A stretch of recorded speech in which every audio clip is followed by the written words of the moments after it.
Okay, welcome to AuroraCast episode 17. Good to see you, mate. Good to see you. We got Richard Yaxley, old Hrothgar, finally on the podcast after all this time, and I've actually written some stuff here. I've written an intro because I know you love sort of introducing yourself, don't you, son? Oh, I love it. Yeah, It's your favourite thing to do. It's my favourite thing in the world, son. Yeah, I love selling myself. Yeah. Okay, so welcome to AuroraCast. It is 2021, the first one of the year, which is cool. In this episode, we welcome Richard Yaxley, aka Hrothgar. So Rick is responsible for designing the AuroraCast Productions logo, and he did all the kind of principal branding as well, which seems to be evolving into this weird sort of I don't know what's going on at the moment, mate, with the AuroraCast backdrop, but it's been a good sort of founder for the company to kind of founding, I should say, for the company to move forward. And he is the founder of the UK extreme metal band Iceni, which we will get into discuss. So I suppose, Rick, your talents, they kind of move through interactive media, art, music, and you work in an array of digital fields, including graphic design, motion graphics, album covers, logos, landscapes, video and editing, music composition, podcasts, voiceovers, much more. You know, yeah, fair few things, a few bows to my strings to my bow, Rob. The bow. I mean, I've always described you as one of those annoying people who seems to be just sort of good at everything. Well, I wouldn't go that far. I'm sort of slack-jawed at everything, but you know, I'd get by. You know. Yeah, but I don't. I wouldn't say that, mate. I'd say you've excelled in many disciplines, and I suppose I wanted to. It's difficult to try and break this down because given the amount of stuff that you've done, and we've had many chats around this, kind of trying to how to, you know, we had so many chats where the conversations end up going all over the place. And I'm sure it will happen again, but I've tried to kind of put some stuff together that might lead us in like a kind of like a more structured chat around what you've done and what you do. Yeah, because it could go on for a long time otherwise, son, I think. It could. So the first question I got here is, given art was your first calling in life, before music, I wanted to kind of start with that. Can you give us a little bit of an introduction into kind of how your creative flair started in terms of kind of like art and digital art and things like that? Do we want to go to the beginning, or should we just pick up sort of like professionally, or? I suppose for me, I'm interested in, whenever I'm talking to people, I'm interested in kind of what got them, what made, I suppose when it became clear to you that you thought, right, I want to do this, you know, and then some of the companies you kind of, I suppose up to uni, how you got started in the world, in the sort of working world, how you started creatively, you know, and that sort of thing. Like a bit of a grounding, I suppose, into when you first, like when Photoshop first became a thing for you, or whether it was sort of pen and paper first. Okay, I suppose, well, it started back in primary school. My teacher, when I was probably year 5 or something, or 6 maybe, he used to let me just go out of the classroom and go around and draw like the skulls and still life things that were dotted around the school. I just used to go around like that, and you know, I was quite interested in me drawing back then. That sort of carried on into secondary school with that sort of art, you know, drawing and painting and all that sort of lark. And I suppose at the same time, I was very much into like video games, and I think by the time I had got to leaving school and thinking about what I was going to do with my life, so to speak, I was very much interested in maybe trying to get into the video games industry. So my first job was basically working for a reprographics firm, which is basically, it's very low level print stuff. Okay. Because really the Mac operators would literally just lay out like the images and the text in already designed magazines and stuff like that. And that was like the sort of that was as far as you could go in that job. But obviously, I started off as like as a young 17-year-old. You was a lackey, was you getting all the lunch and stuff, I gather? Yeah. You know, you'd have to get. It was annoying because like they employed 2 of us. And then we'd do it in monthly shifts. Like, so one bloke would have to do the breakfast and the lunch for everybody in the company every day for a month. And I remember having the arsehole, particularly one year, when they told us that you weren't allowed to take all your holiday off in one go. And then the guy who I was working with basically took off the whole of December to go to Australia. And I did like 2 months in a row, and I was very upset. he broke the social contract and the gentleman's agreement around the lunch, mate. Was he? Yeah. I remember we used to go downstairs with these two guys that used to do like used to get like these certain printouts, and they used to laminate them all and cut them all to size, and we'd always mess around down there, like we'd be throwing bits of paper at each other, and I just remember I just lobbed this bit of paper at him, and it got him right in the face and knocked his glasses off and broke them and stuff. So I suppose I deserved it. But yeah. So basically, the job was very like it was a character building experience, I suppose you could call it. So the job I had to do, like first sort of job of the day would be this huge printer, like a drum printer. And you'd used to have to disassemble the print head, clean it all, put it all back together, check the ink levels and all that sort of lark, and calibrate it, which was like the sort of getting at 8 o'clock in the morning, like after having about 3 or 4 hours sleep, and then just sort of pretending to. Because basically what you had is it was weird. Once you cleaned it all out, you had this like little air suction device where you'd suck out all the water from the head, and you'd just be sitting there going, try and make that job last as long as possible, because you were sitting down basically. And I gather you're probably up till 3 a.m. playing games. Probably playing Quake or something. So yeah, that was the first job of the day. Then the next job of the day would be to clean, not clean them, but there was these big machines called image setters that also had this other big machine on the end of it called a dolev. So the image setter had the film inside, like it'd be like sort of camera film, but not quite. It's similar. And once the guy on the Mac printed whatever page layout he was printing, it would run through the image setter, burn the silver that was on the film, burn that off in the pattern that obviously the page is laid out in.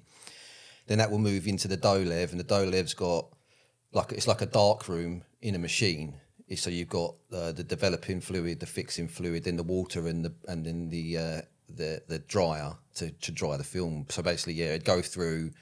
I think the developer would set all the we would set it basically. It would develop it however the light, whatever. It would set the image. Then the fixing fluid would clean off all the silver on the rest of the silver that was left on the film, and then it'd go through the water to get rid of the chemicals, and then it'd go through the dryer and then come out in the rack, and then you take it off and bag it up or whatever. But so was it a case of that if you kind of didn't do that cleaning properly and you didn't get those calibrated professionally, I suppose, when the Mac operators then were doing their work, what came out wouldn't be what they wanted? Yeah, because obviously each so you'd have to every morning you'd have to calibrate those, and once a month you'd have to clean them out, so drain all the fluids and everything else. But the principle is that if the machine's not calibrated properly, if someone's like spent ages color balancing a photo, or maybe is in the image or whatnot, say for example it's got black in it. If the black is not printed at 100% black, then the blacks are going to be faded and whatever. So it's just it's all about like making sure it's professional and it's all up to scratch and whatnot. And then the worst job in the company was basically that silver that gets ripped off the film in the fixing section of the machine would get sent through this pump down to this grim barrel in the next floor down that had like a magnet. It was like a spinning magnet, like this drum was a magnet, and it just all the silver would get stuck to it. And you used to have to clean that out once a month, and like you'd literally pull this drum out, stinking of fixing fluid. You get it all over the place, all over your clothes. You have to smash this drum to get all the silver off, bag it up, and then some bloke would come along and buy it off the company, basically. So, so they were double dipping in their process. Yeah, exactly. So was that a sort of like was that a monthly rota with you and your other friend, or was that a short straw? No, that was a monthly rota as well. Yeah, that was your turn to do that. I ain't doing that this month. But yeah, you know, you get treated like a you know, you get treated like, well, just like you are your news. Like, just, you know, you think you're the boy when you're in the sixth form or uni or whatever. Then well, I didn't go to uni at that point, but you know, you think you're the boy, then you end up at the bottom of the ladder again, and then everyone's telling you you're a twat or whatever. Yeah, exactly that. So, right, so that gave you, I suppose, a good start in terms of, like, I suppose, print and kind of like, you know, how I suppose the production line of print worked. Was there kind of like were you looking to be a Mac operator at that point and do your own design? Was that something you wanted to do? Yeah, well, obviously the Mac operators didn't do anything in the way of design. It was more just typesetting and putting images in and all that sort of lark. But the guy who was me and my mate Rich, who joined the company, we sort of took over the role of the previous two juniors that were in the company. One of them left, which is what usually happens, and the other one was like, he was very much like, oh, you know, look, I want to do design. I'm only here to sort of, you know, get my first sort of feel of like graphics or whatever. And he left the company, you know, a few months into when I was there. He got his portfolio together and he went off and did what he wanted. Got ya. But yeah, I used to just, when I had spare time, when I sort of done all my duties and whatever else, I'd be on the Mac just learning how to use Photoshop and stuff like that. The problem with that job is that when we had a 2-year contract, and by the end of the 2 years, the idea would be that we would move up and become Mac operators, and they get 2 new people in to replace us. Got ya. Then there was a third year of a constant power struggle of like, they're only getting 1 boy in to replace 2 of us, and we're basically slinging all the jobs onto this geezer because we just don't want to do it anymore. Yeah, because you've done it for 2 years. It's your turn to move up, right? But Yeah, can I preemptively say that this boy quit? Did he? A few of them did. Yeah. I love it. So I think we got like 2. We did get 2 in at one point, but they were both so slack-jawed. They couldn't do it. They left. One of them left. Then one of them stayed. Then because he was getting all the stuff lumped on him, he buggered off and whatever else. But there was this one time where I was just getting so fed up with it. I sort of roused them all, like the other 2, to go, because we got a new manager in and he was a real pain in the arse. And I sort of said, "Come on, boys, let's go in there and tell him, look, we need another junior in here, and we want to get moved up to max. Like me and you need to get moved up to the max and get cracking with some work or whatever." And we steam in there, and then like it's just me like berating this bloke. Well, the other one was just sort of standing there. The other one was just sort of standing there, like I just lost it because I was really bloody angry at that point.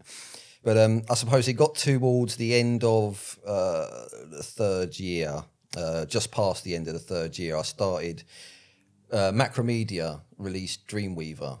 This would have been sometime in 1999.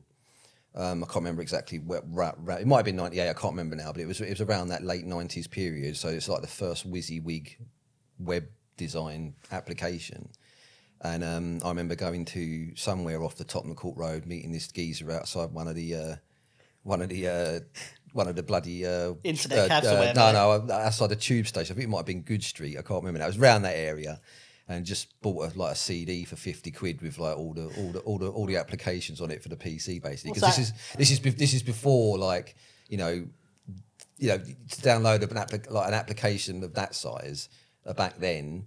I didn't have a CD burner; it was too early for CD burners, and like I had 56k. These geezers were probably having ISDN or something and downloading stuff quick, Yeah, but I remember as well, because we'll bring video games in later, but now you're on there. I remember going down to like Easy Internet Cafe in Tottenham Court Road, and you go down there to literally download your like Counter-Strike patch or whatever video game you're playing, because you're just at home, do and all that take forever. Saying about bringing it back to the point, you're saying there was almost like a sort of black market online for picking up like dodgy software, and you'd meet some bloke at a train station. It sounds amusing as hell hearing that. Yes, yeah, right. Because like when you're talking sort of mid-90s, the mid-90s is when the first sort of, well, it wasn't the first, but it was when mainstream consoles went CD based instead of cartridge based. So there was like the old PlayStation had a chip in it, didn't it? Like you could get the chip so you could play like bootleg games. So I remember a story, one of my mates who I've met in the retro gaming community, he basically used to go around this geezer's house and he used to have a stack and the stack had about 10 burners in it, and it was running like it was like a heater in the winter. It was like keeping it warm. He didn't need to turn the heating on. He's got like 10 discs going at once, like basically burning all these games, you know.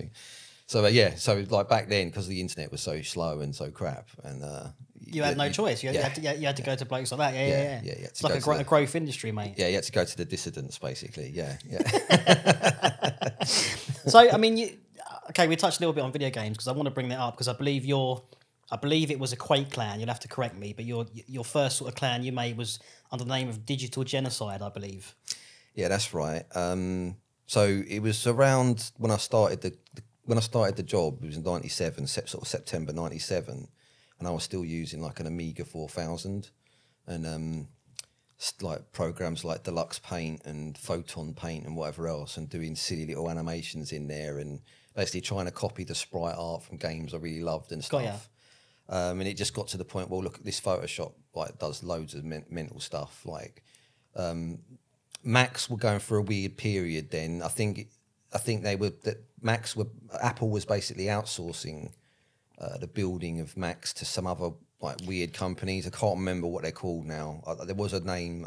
We had a couple of them in the office, but they were generally just Power Macs and a couple of them dodgy ones. But I think around the time about '99, that's when the iMacs come out, didn't they? The Blueberry and well, I think it was because basically they got rid of Steve Jobs, didn't they? And they cancelled the Mac project. And then whereas John, I don't want to turn this into an Apple history lesson, but I know Jobs was pumping so much money into the Mac that the company, they weren't selling them. They were so expensive, it just wasn't happening. They canned Jobs. And then this new CEO's idea was like, we'll outsource. That's right. And it was only when Jobs came back, which is probably around the time you're talking about, they fully went in on the Mac. Yeah. And they did that. It was like it was the first iMac, I suppose, like the all-in-one. They were blue or green, right? Yeah, you had like the blueberry coloured one, the jade one. I think there was a red one. I can't remember now. Loads of them. We had one in one of our old flats that I picked up. Do you remember? Yeah, and do you know what? I don't know what happened to it. Where is it? We stuck it outside. I was like, I can't be bothered to take that back home. I wish I'd kept it now, but we dumped it. You know, we dumped it outside like we dumped the sofa outside. Someone come along and pick it up. Fly tipping, mate, yeah. Well, I even put my demi-johns out there. Do you know what I mean? Like, wine demi-johns. I can't be bothered to put them in the van. Did you seriously put the demi-johns out there? Can't be bothered to bung them in the van, you know what I mean? Okay, so basically you were saying that Apple was was it on Windows then, primarily at this time? Like, you didn't have a Mac at home? No, I've never had a Mac, except for that one. But I decided, because it was about 98, I think. It was like the middle of 98 or the beginning of 98. I think one of the main reasons as well, I think actually I got the PC first because I had the PlayStation at the time, and it was said that a game called Alien vs Predator was supposed to be coming out on the PlayStation. I'm like, yes, I've just played Alien Trilogy. That game was bloody amazing. I want to play this Alien vs Predator, and then I found out it was only going to be released on PC. So I was like, right, I'm going to go to PC World and get a PC, and buy now, pay later. Which was for someone who was getting £666 per month. £666. Yeah, that was what my paycheck was, mate. I was $8,000 a year, and after tax, like each month, I'd get £666. So I knew I was in trouble. Oh, brilliant! So it was a where in the world? PC world. Yeah.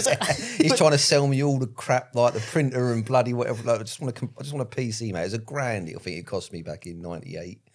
But yeah, so then like with that, my mate Joe, he showed me how to get into like online gaming. Got ya. With GameSpy. Welcome to GameSpy and all that crap. Oh Christ! I've forgotten that. Yeah, I remember that. So GameSpy was just like a server. Like a server finder, wasn't it? Like, That's just right. Listed all the servers in the that was online.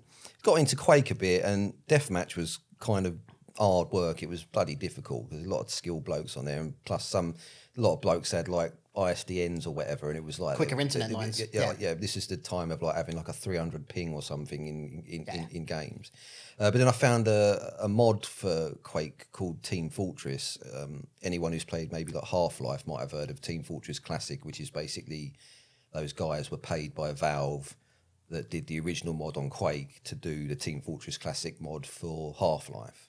And it's basically it was like the first what do you want to call it, class-based first-person shooting game. So you had like the engineer who could build like turrets, and they'd auto shoot and stuff, and then you had like the demo man who had like pipe bombs and a big explosive pack and whatever, so it's quite cool. It was like capture the flag. You had two identical fortresses, and you split your team into attack and defense, and then one set of your teams trying to get their flag and bring it back to the base and score, and you're trying to defend your one and everything. So it's a really cool game. So that's how Digital Genocide got going. So I just got a few guys who were trying to get the deathmatch clan going with, and then in the end we decided to go into Team Fortress. So it's good old game that was. I really enjoyed that.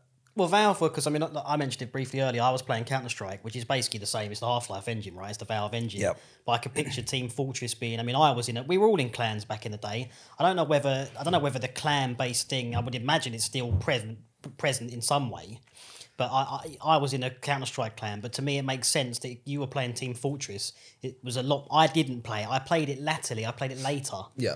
But given it was like a team-based, like a heavily team-based game. I'm not saying Counter-Strike wasn't. Yeah. But it makes sense that would be when you kind of started a clan. Yeah. Well, like, because, obviously Counter-Strike's very much, there's not much differentiation between each player. They've all got the same abilities. They've all got access to the same guns and everything, whereas Team Fortress feels a bit more like chess. That's right, yeah, that's right. You've got the different people who are good at different things. So, like, there's a lot more variation in what you do. With Counter-Strike, you literally steam to the bomb site, don't you?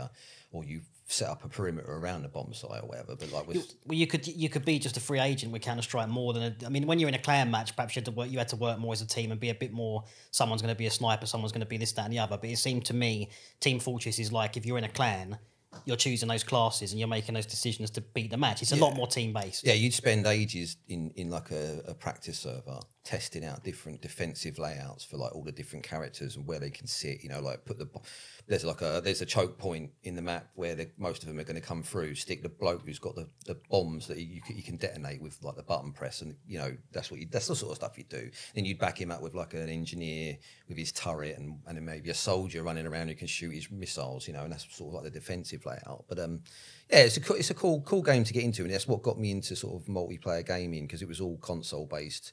Sort of sitting around the telly, either playing Bomberman or I never got into GoldenEye because I was already on Quake by then. But good times. Yeah. So I gather that, to bring it back into the design. So I suppose you mentioned that you were using Macromedia, so you were kind of getting into web. I suppose, or web design, and I suppose Digital Genocide was perhaps maybe it merged two interests of yours. You were learning a bit about print. You were learning a bit about the Mac.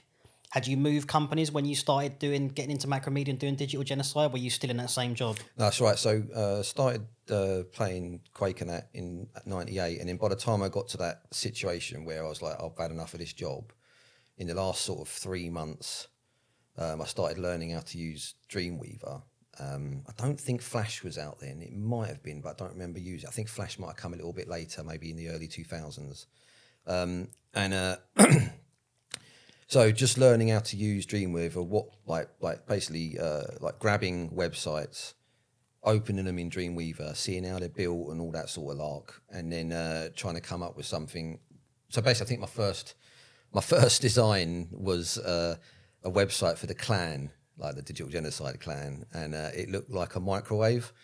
You had like this little dial on the left-hand side, and then little buttons going up, like they clicked to the different pages. I can't remember. I think the dial changed what music was playing at the time. Interesting. It's weird though. You're talking about this for some reason. I don't know why. Throughout this chat, this website I haven't thought about for probably 25 years has come to mind. Remember that site, Newgrounds?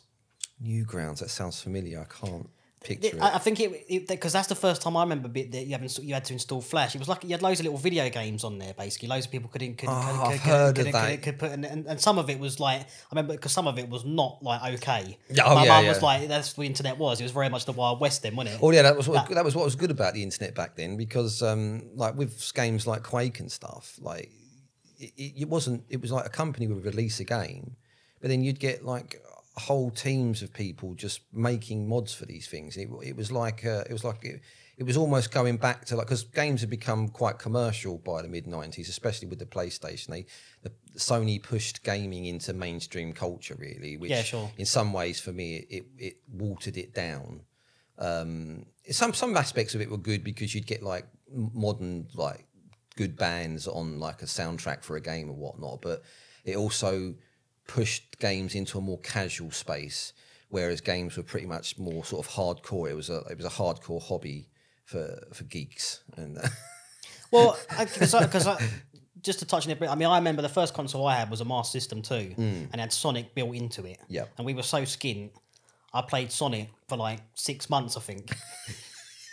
Well, yeah, that's what you do, you know, because you'd get like these games, except for like back in like the early days where it was like stuff was on tape and you'd be copying it.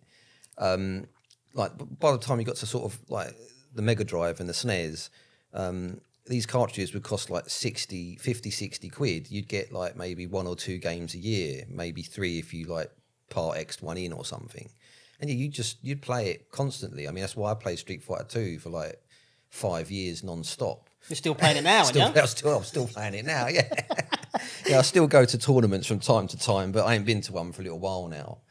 But yeah, it's one of my main hobbies, I suppose, really, still gaming. So yeah, still I do a podcast on it, don't I? And yeah, RGDS. You can find Rick on the RGDS podcast. I'll put the links in the show notes. The Alien episode is one of particular interest. I did enjoy that episode with was it Gordon King? Kingy. So just trying to tie all these things in, because what I'm trying to isolate is all your key interests and how they kind of talk to each other. And you touched on kind of video games and the music in the video games. Yeah, you know, and I can remember just briefly like playing Carmageddon 2, which I think it was only on the PC, I believe, and that had some Iron Maiden sort of Bruce Dickinson era. Yeah, Aces High, Power Slave sort of stuff. Yeah, and bits and pieces. Stuff. Fear of the Dark, maybe. I think Fear of the Dark was on there as well. And I can remember this was back in the day. You could take the disc and put it in a CD player, and you could listen to the song like.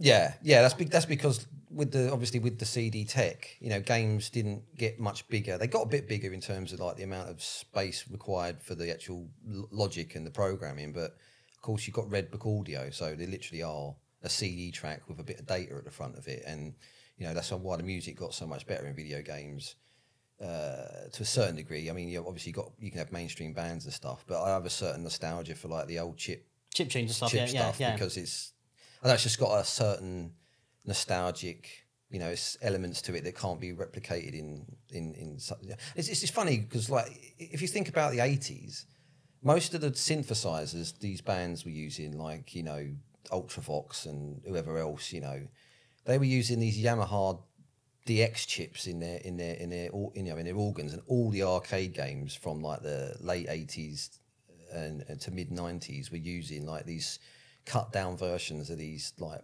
Yamaha like synthesizer chips, and that's what all the games sound like, sort of slightly lower quality versions of the synths they were using back then, basically. So it's quite cool in a funny way. Well, it's interesting as well that you can definitely, I mean, for someone like you'd know, but you can almost, I gather you could almost sort of like once you've been sort of playing those games enough, and if you focused on the music that was created in the games as well. You know, well, I suppose the whole thing, if you could probably sort of like listen to something and be like, oh, that's got to be this particular chipset, or that's got to be this particular chipset. And I gather the amount of tracks you could have in the trackers as the software moved on. You know, I know people were doing crazy. I mean, even in the film world, if you talk about like Rain Man, the Hans Zimmer scored, he was using a Fairlight. I think you only had 16 tracks. Yeah. So you end up starting to put like drum tracks into like vocal tracks or whatever, because you just didn't have the space. You had to innovate. You had to be quite, I suppose, focused in how you were writing the music. And I think that, from my perspective anyway, I think that level of limitation pushed these, because these Japanese musicians are crazy, the stuff they managed to put together. But I think it pushed them to think, how are we putting this together? I don't know if there's any weight to that. Yeah, of course, because, you know, I think like most of the arcade sort of chips back in the day would have maybe 8 channels. You'd have 8 channels of synth, and you'd have 1 channel of PSG audio. Was it PSG? I can't remember the term now, but basically samples. Sure. And what they do is they'd maybe use like the sample track for sort of heavy bass drums and snares and things like that, but then they'd use the sort of metallic sounding characteristics of the Yamaha chips to create like rides and bits and pieces like that. And then you'd have the bass in there and all that sort of lark. But yeah, one sound would cut off another if for impact or whatever. So yeah, and plus these guys, they weren't just musicians; they were programmers, because they had to program their own driver or basically their own bit of software, which they were going to use to create the music in sequence for that chip, basically. So people like Yuzo Koshiro, who did the Streets of Rage soundtrack, his driver was amazing. Like you could listen to the Streets of Rage soundtrack today. It's still, it sounds Mega Drive, but it's really impressive, like how he's layered all the different channels and that. And I mean, the Mega Drive's only got, I think it's got five FM synth layers. So it's got those oscillators. Sorry, yeah, oscillators. I should say. Yeah. One sample, quite low res sample, was like eight bits. I think it's 8-bit sample layer. But then, because the Mega Drive is basically a master system with technology added on top of it, it's got a master system PSG chip, which is like a really weird, like, what it sounds like. It's hard to describe it. It doesn't. It just, I don't know. Where he used it for was for like sort of siren noises. I don't, like some house music from back in the 90s has got like weird siren noises. I know exactly. They're still using it. Still now. Yeah. So he'd use that area of the chip to create that kind of stuff. So like it's weird because there's a really good plug-in for Winamp. I can't remember what it's bloody called now, but what it does is it allows you to load these VGM files in, which is basically just like a sort of capture of the sequence and all the instrument settings, and you can basically mute all the different layers, and you can hear how these tracks are put together. And it's mental, like especially listening to Yuzo Koshiro stuff. It's mental, yeah. The sort of ways sort of weave these different bits of tech on this chip together to create the sound. It's cool. It's really interesting. Well, it wasn't. It was high level. It was, there was full on like virtuoso guitar solos being programmed. It wasn't, it must have taken them a long time. And the fact that they were programmers as well, it kind of, you could say it makes sense. Music is maths, but that's definitely combining two skills, and especially trying to apply that level of musicianship to this kind of very restricted sort of like, it kind of works, like, is it going to crash?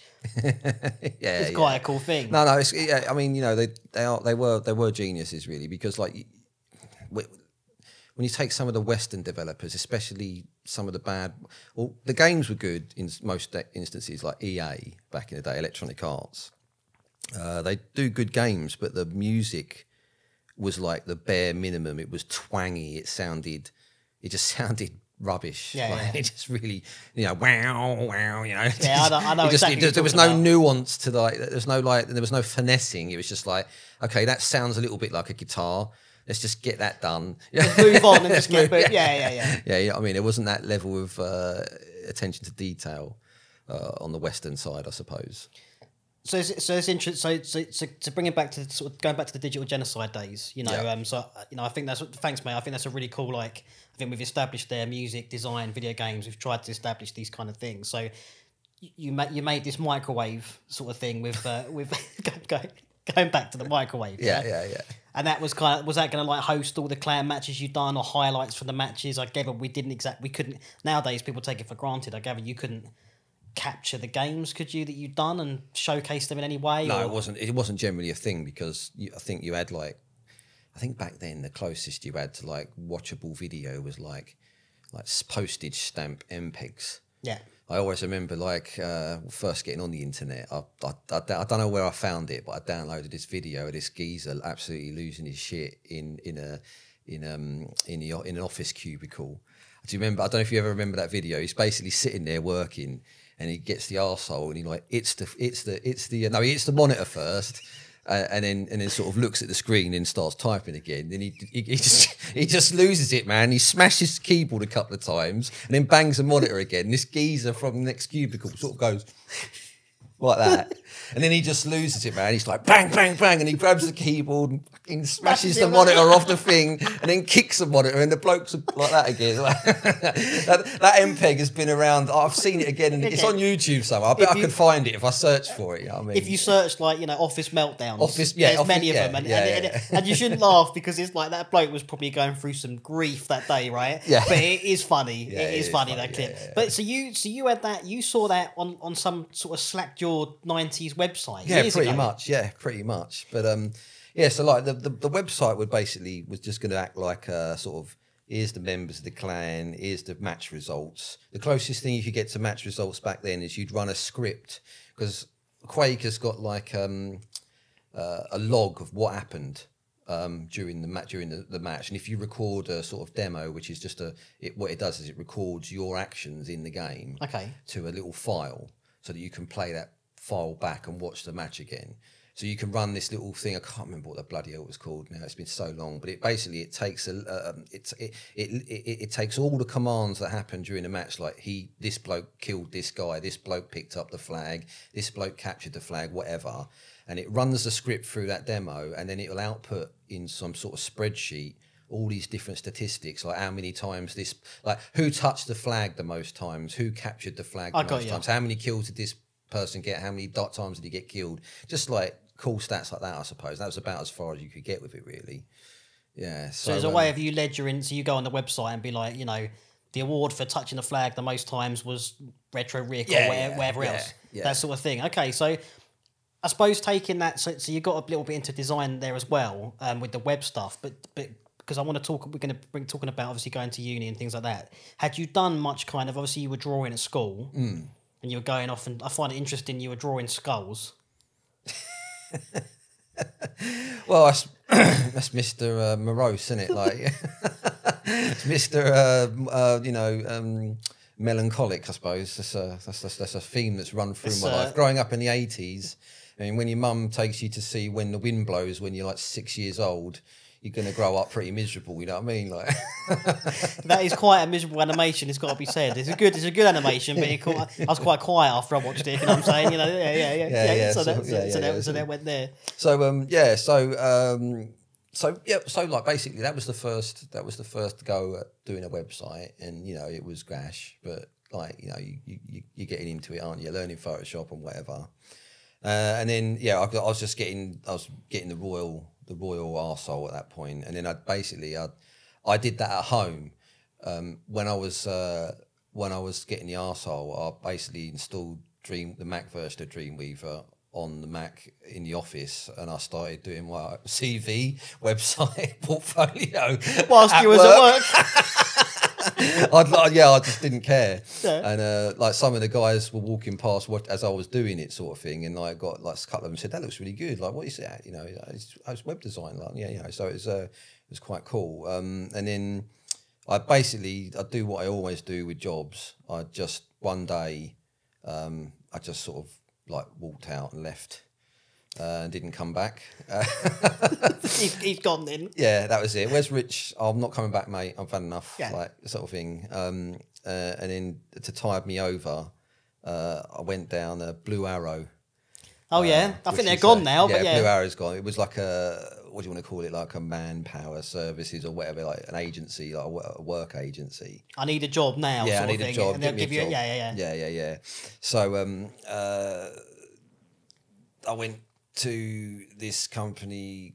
This is not really relevant, but it's funny. I went to this company called Aqualisa in Westrum. Yeah. And this place built showers and showers. Yeah, shower stuff and bathroom fittings and whatever else.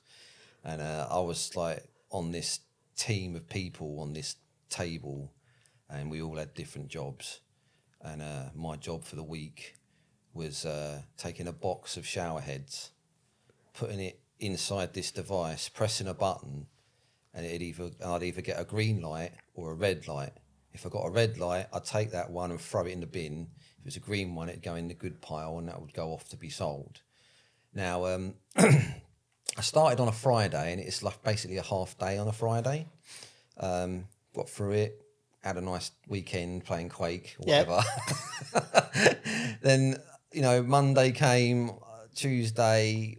By sort of Tuesday, I was coming in late, and then like the old bird who like run the team would basically be waiting for me at the door and be going like that. Classic. I'll be like, yeah, okay, whatever. Like, and I think by Thursday, basically I was miserable all the time. I'd be getting in my car, and at lunch I'd be driving off to wherever.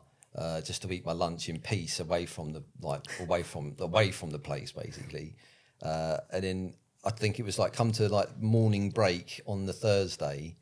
I went out to my car, just started nibbling on sort of like a breakfasty type bit of food I had. Yeah. And I just put the key in the ignition, and then I just buggered off. You was just possessed. I'm disappearing. I'm not doing this job. I'm done. That does sound tedious, mate. It doesn't sound like, given you come from sort of like trying to learn design and trying to like do these things, and now you're sort of like on a production line. And it wasn't even a production line with like microchips. It's shower heads. Yeah. It wasn't the boy basically. It was not good.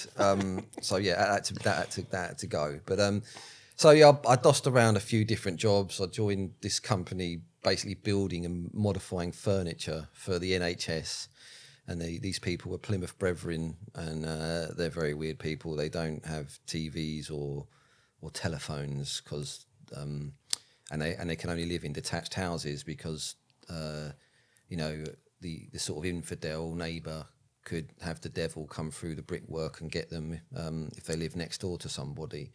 So there was sort of upper middle class in detached houses. Yeah, they were well off because I mean they were selling like wardrobes they'd be getting from Slovakia for like £2.50 a wardrobe and selling them to the NHS for about £500. So yeah, they were doing all right, That wasn't. It sounds a bit Mormon to me. A little bit weird like that, but they were all right. But So saying about, could you have a telephone in your house? No, but they were allowed to have a telephone in the office because it was for work. So that's how they got around it. Somehow the devil didn't operate in their working office. So yeah. Interesting. Yeah, it's an interesting way of bending the rules, basically. Yeah. What about in a van? Did you have any music in the van? No. That's because because basically, at first when I was there, I was basically a van mate. So I'd get in the van, read the map for the driver because we didn't have GPSs and stuff then, and yeah, you'd go and visit all these. I've been to some weird places, man, like orphanages and whatever else. Saw some sights there, I must say, but none of the vans had a radio in them because like the devil. The employees would get possessed by the devil through the radio waves. Yeah. So there was no music on the way, just like talking pikey in the driver. Oh no, left there, mate, on a map. Yeah. So that was cool. But then I managed to get an interview for a place called confetti.co.uk. Now, Confetti, remind me, because this is the thing you got to admit, like you're sort of 9-10 years older than me, but I remember Confetti was everywhere. It was a massive, like it was almost like, it seemed like a .com booming company. I mean, God knows that they're gone, aren't they now? Yeah, they were one of the big British sort of .com guys. Like they'd be on the radio all the time with their adverts. I think. What's that guy? Graham. I think even Graham Norton did one of their adverts, like confetti.co.uk and whatever. I think he did. But it's weird because it's one of those things where I wouldn't have known or cared as a young. I mean, if this, what year was that? This was 2000. So this was I'd left the job basically in January 2000. Did a couple of bits bumming around. Then by March, April, that's when I got the job at Confetti. So 2000, I was 12. Yeah. But I still remember they were a big. Their PR was huge. Yeah, it's like ingrained in my brain. It was everywhere. So what was you doing at Confetti? So basically, after doing a couple more websites during that time period, did another digital genocide website which looked much better. The role was basically to work on like the pages. So Confetti was like a weddings and party organisation website, so to speak. So I was basically there to take like product, because they sold products as well. So I was there to do like products. So it's e-commerce, basically. Take product photos, do like photo manipulation, whatever. That they had this weird thing where they had like wedding dresses that you spun 360 degrees. So you'd have to take a photograph of the wedding dress from, I think it was like 16 or 8 different positions, then cut it all out and then put it into an animation so people could see what it looked like from all the angles and stuff. Like either that was done on IMAX as well. Was that in Photoshop or was that? Yeah, that had been all Photoshopped out. Then it would have been stitched together in Flash by that point. I think because Flash was around in 2000. Flash was there then. Yeah, that was like the first version of Flash, Macromedia Flash. It was all right. It was a big open plan office. London Bridge, basically. Then the beginning of my sort of, what do you want to call it? My runnings with redundancies started to happen at this point. I got made redundant because Confetti moved to Waterloo and then bought a rival website, which basically meant my job moved to Yorkshire because the company that they bought had like a whole warehouse and they were going to then basically handle the e-commerce side of the website. So like so I lasted there 6 months. My 6 job months, lasted and then 6 6 months. months, and then the redundancy. And, yeah. and it's interesting because I think they probably went bust after that. No, they managed to stay alive till, I think it might have been even 2007. I think they survived, but by then, I suppose, like Amazon took off, and I don't know, there was probably so much competition in that space. They probably expanded too fast too soon, and then that's why they collapsed. But they hung on in there during the dot-com bubble crash. But I'm pretty sure they finished. I was pretty sure I remember like checking to see whether they were still going a few years later, and yeah, they were, but they were like well diminished, and then they folded at some point. Yeah. So was it around this time? Because I know you went to work for Interactive Entertainment. That's right. So, and that, I gather that was that a decision to go for games? Yeah, at that point I was like, well, you know, I've learned enough about bits and pieces of design and whatnot, and I was sort of dabbling with some of the weird sort of homebrew software that you'd have for like making maps in Quake and textures and whatever else. And I had a mate who, I went back to the Brethren for a few months just to keep the money going. Still no radio, still no phones. Yeah. Bloody garage doors open in the winter. As you're getting a delivery in, like this big Arctic lorry would turn up, and then you got to basically take everything off of it. And I mean, we're talking like a 24 foot long bloody trailer with full of like heavy wardrobes and whatever else, and you used to have to unload that in the middle of winter, which was good fun. But anyway, yeah. So I got this job at Interactive Entertainment, which was a Greenwich-based company that done sort of racing games and stuff like that. So a lot of I think I was originally supposed to be there to do sort of web design stuff, and because front end like menu systems and stuff like that is very much in the web design field. I did like the UI, so like not only like the front end, but like, you know, say what you'd see like the rev counters and whatever else might be on the screen whilst the game's running or whatnot. So it's a HUD design. UI sort of stuff. So did that, and eventually started learning how to do sort of low polygon modelling for like trackside objects, like because like they did sort of like what do you want to call it, like kart racing, motorcycles generally, in the odd F1 game. So you'd get like little bits of geometry around the track to make it look a little bit less sparse, you know, like little trailers or whatever else. And then the big project that we were going to be doing was like an Isle of Man TT game. So they'd basically taken a couple of the guys with this bit of tech that basically measures. So you put this bit of tech in the car and you drive around the Isle of Man, and it will pick up all the gradients and all the bends, and will basically create like a spline, which is a vector, which is just a line that, you know, is so then they'd attach some geometry to that vector, which would be the road surface. Okay. And then it would create the Isle of Man. Yeah, and then you'd build the extra bits around the outside.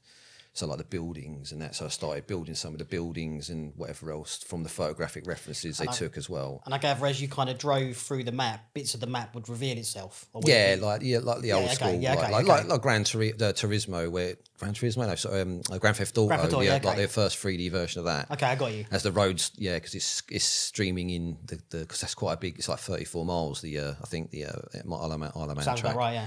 And then things started getting testy there because there was redundancies for because they used to have a testing department and they got made redundant, and so the company was shrinking, and like the main programmer was just stubborn and he wouldn't update the engine. It was just running slow and crap, and basically he just got to the point where they started making a lot of the designers make redundant. So I was like the first to go because A, I was getting fed up, and B, I was the first. I was like the last one in.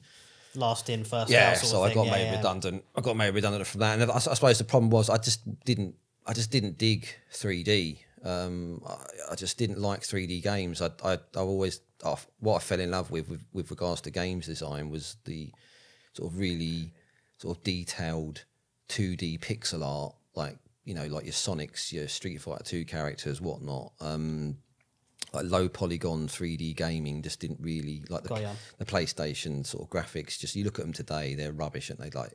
How many people go back and play PlayStation games now, even in the retro community? There are people who do it, but why would you play the first Resident Evil when you can play the remake now, which has got much better, controls and whatever else, and looks like a game and not like some sort of man made out of. Yeah, it's weird, isn't it? Because we were playing. What was I playing with you the other day? I was having a go on sort of Mario, Super Mario.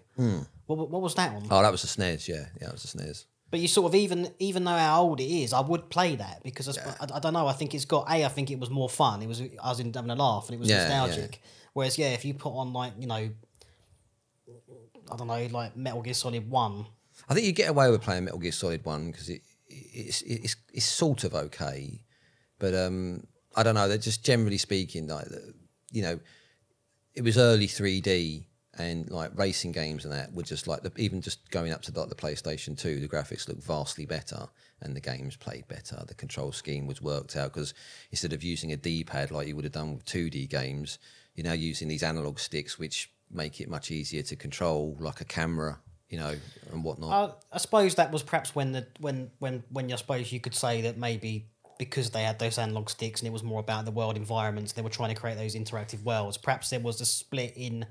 Perhaps the reason people can go back to say like Pac-Man. Yeah. Let's go as simple as we can. Whereas perhaps trying to play a really like sort of entry level, or entry level is the wrong word, but when the tech was in that phase of development, perhaps it was more sort of function over gameplay, which is perhaps why that's the case as well. Yeah, I suppose the problem was that there just wasn't the level of detail to create, a sort of vivid world in the early 3D games. Like I think you have with the more out there games like Jumping Flash, which is this weird little Japanese bunny rabbit that jumps up into the air and does crazy stuff. It's quirky, it's unique. And I suppose the Japanese games have always been like that. But you won't go back and play FIFA.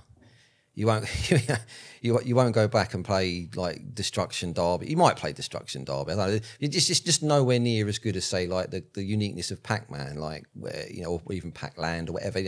It's just got character, whereas the sort of early 3D games just didn't have the character for me. And they tried to recreate classic games like Lemmings in 3D. It's like, oh yeah, let's make Lemmings in 3D because we can. And it's like, no, it don't work. Like, I understand. Again, I think it's that like we've got this newfangled 3D thing we can run. Yeah. To me, it seems that became the focus rather than what is this game actually kind of about in the beginnings of the. I mean, I'm sure it has changed. It has changed now. I think with some games, I know you're not too. I mean, the back end of this interview, I want to sort of talk about VR and stuff. So I want to go into the music, then end back on that kind of conversation. But I know you're not too overly sort of sold on the current games as they are now, sort of thing. Maybe under the like PS5 and all that sort of stuff. Yeah, I'm not interested in the modern stuff really now. It's become just too corporate. It's just too.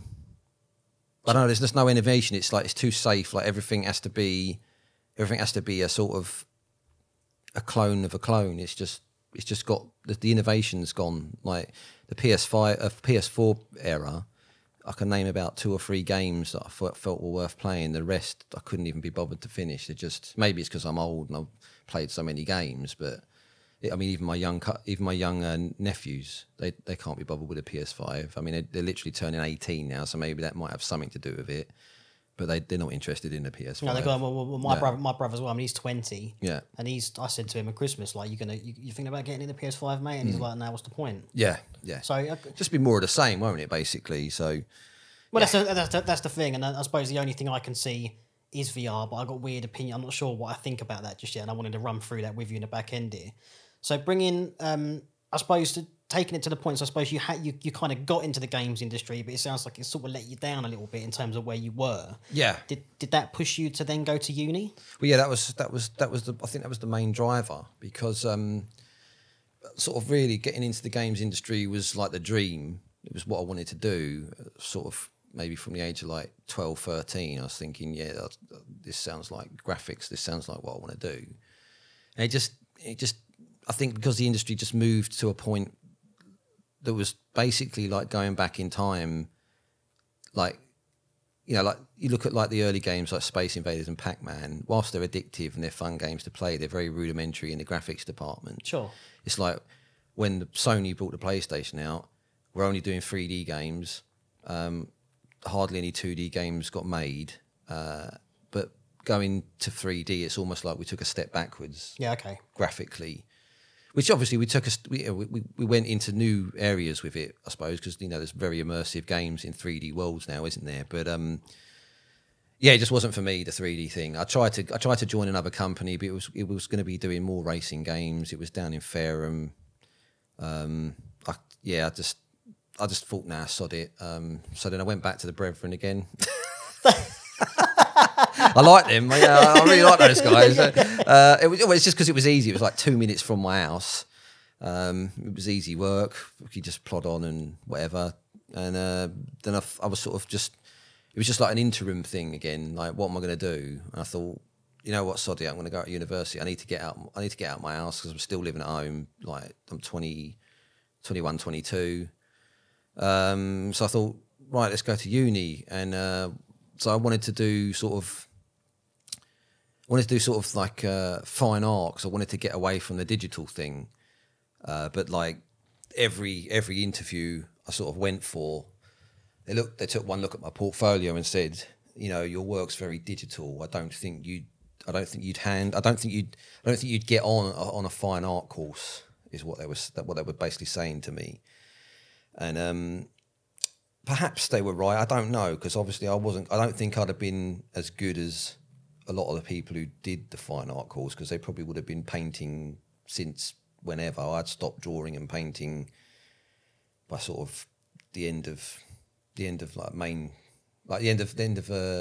I was 17, basically. I'd stopped drawing and painting. And I suppose perhaps maybe because you've been, like, while I think analysing your artwork over the years for all the album covers you've done for Iceni and other stuff for AEPL and just bits of things you've done, I think there's always a finish which has got a line drawing element to it. But perhaps just you, because of your sort of like starting life with all the kind of like using the cutting edge tech, like, because you would have been when you started those jobs, really, I doubt they were running some rubbish bit of software. It would have been cutting edge. I suppose maybe just your, I don't know, perhaps, yeah, maybe just you went, whereas other people who are perhaps doing fine art, I mean, I could be wrong, I'm just ad-libbing this, but maybe they'd continue drawing, continue painting, like you're saying, whereas you went into a more digital to print. Yeah, exactly. So, you know, it made sense, I suppose. So what happened was, the main places I chose, I wanted to get far away from London as I could.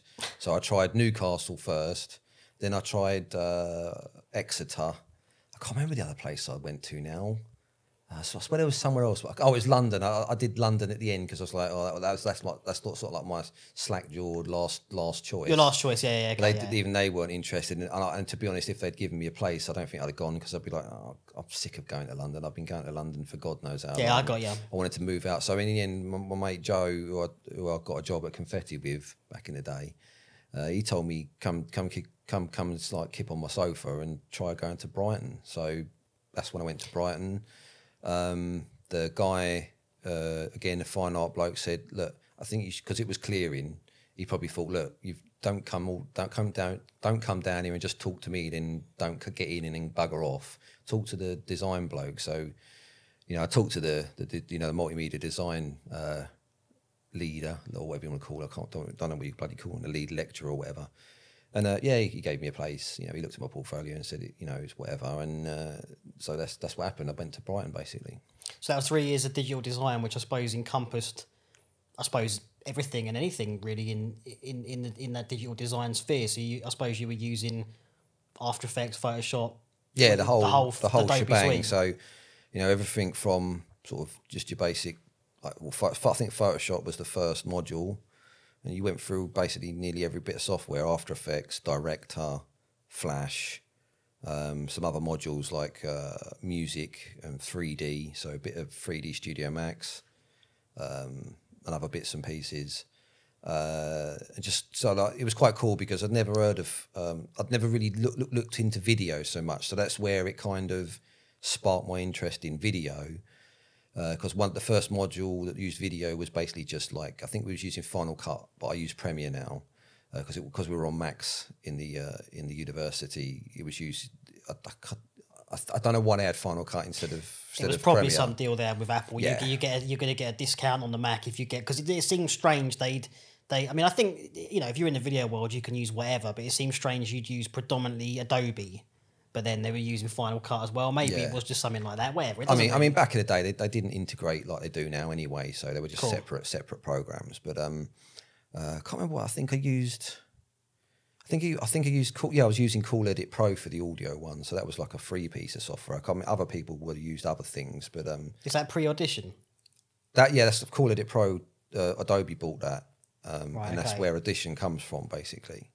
Good little bit of free software, really, back in the day. It ain't changed much, really. Just Adobe have added different bits and pieces to it, new filters, new like sound, like noise removing things, like spectral analyzers and whatever else. But it's generally at its core, it's the same bit of software, multi-track or individual wave editing.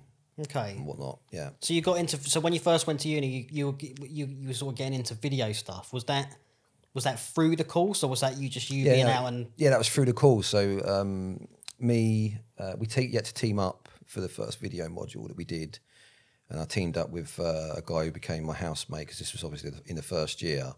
Glenn, hello Glenn of grave concern. He's a nutcase, goth, mental bastard, but I'm sure he won't mind. Hello me saying Glenn that. as well, mate. I'll link your stuff down. The stuff Glenn's been putting out has been awesome. Yeah, the stuff Glenn does these days is top notch. He's a git really, but he's doing some good stuff. He moved to America, and he's in galleries. He's been in galleries and stuff lately. It's really cool. So okay, was that because I know Glenn as well. I know Glenn as well, obviously from which we'll come on to obviously after I sort of started kicking it with you with the metal stuff. But like, do you think that because he was big into his gothic stuff, wasn't he? It was all quite dark. Yeah. And I suppose this is a good time to introduce the music, because it seems to me that while around about this time as well, you were getting into music, you were getting into metal, you were getting into. Well, I suppose not just metal, but the other sort of Radiohead and the sort of bands that were around in the mid, in during that time. Yeah, so I started getting into music in about '95. I think the first album I ever bought was Oasis. Sounds about right. What's the Story? Morning Glory.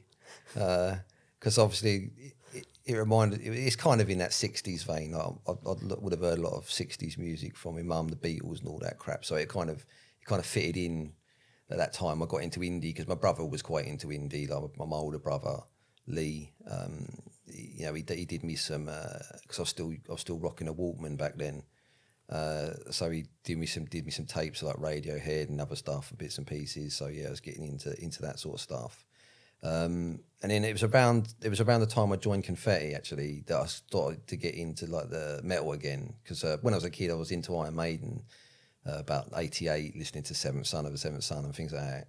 But then because of Confetti, it's the first job I ever had where we had the internet in the office, because that wasn't a thing. Like 95, the internet was really started to sort of seep into the conscious, the public conscious. But the Repeater, the company, the reprographics company I work for, no internet in there. So getting the internet, because obviously you've got to have that. You need the internet for an internet-based company, don't you? Otherwise, it kind of helps, mate. Yeah, it'd be a bit slack-jawed otherwise, wouldn't it? But so I managed, because like it's a bit of a funny, bit trivial but funny. Like in order because I was using Napster basically in using the company internet to use Napster. Okay. So, but you needed to get an external IP address, because of the way the networks worked. You wouldn't be able to get the traffic wouldn't work through because you'd be using a proxy, wouldn't you? And your traffic would be getting diverted everywhere. So I managed. I think when someone left the company, I nicked their Mac and copied their copied their IP information onto my Mac and then deleted it off theirs. So you had like two, you could run a server basically yeah, on your Mac. I was running a Quake 3 server at that point as well. But yeah, I started downloading stuff that I'd sort of played in the past or whatever, and got into Iron Maiden again. And then, you know, you start downloading all the other stuff like Metallica or Megadeth and whoever else.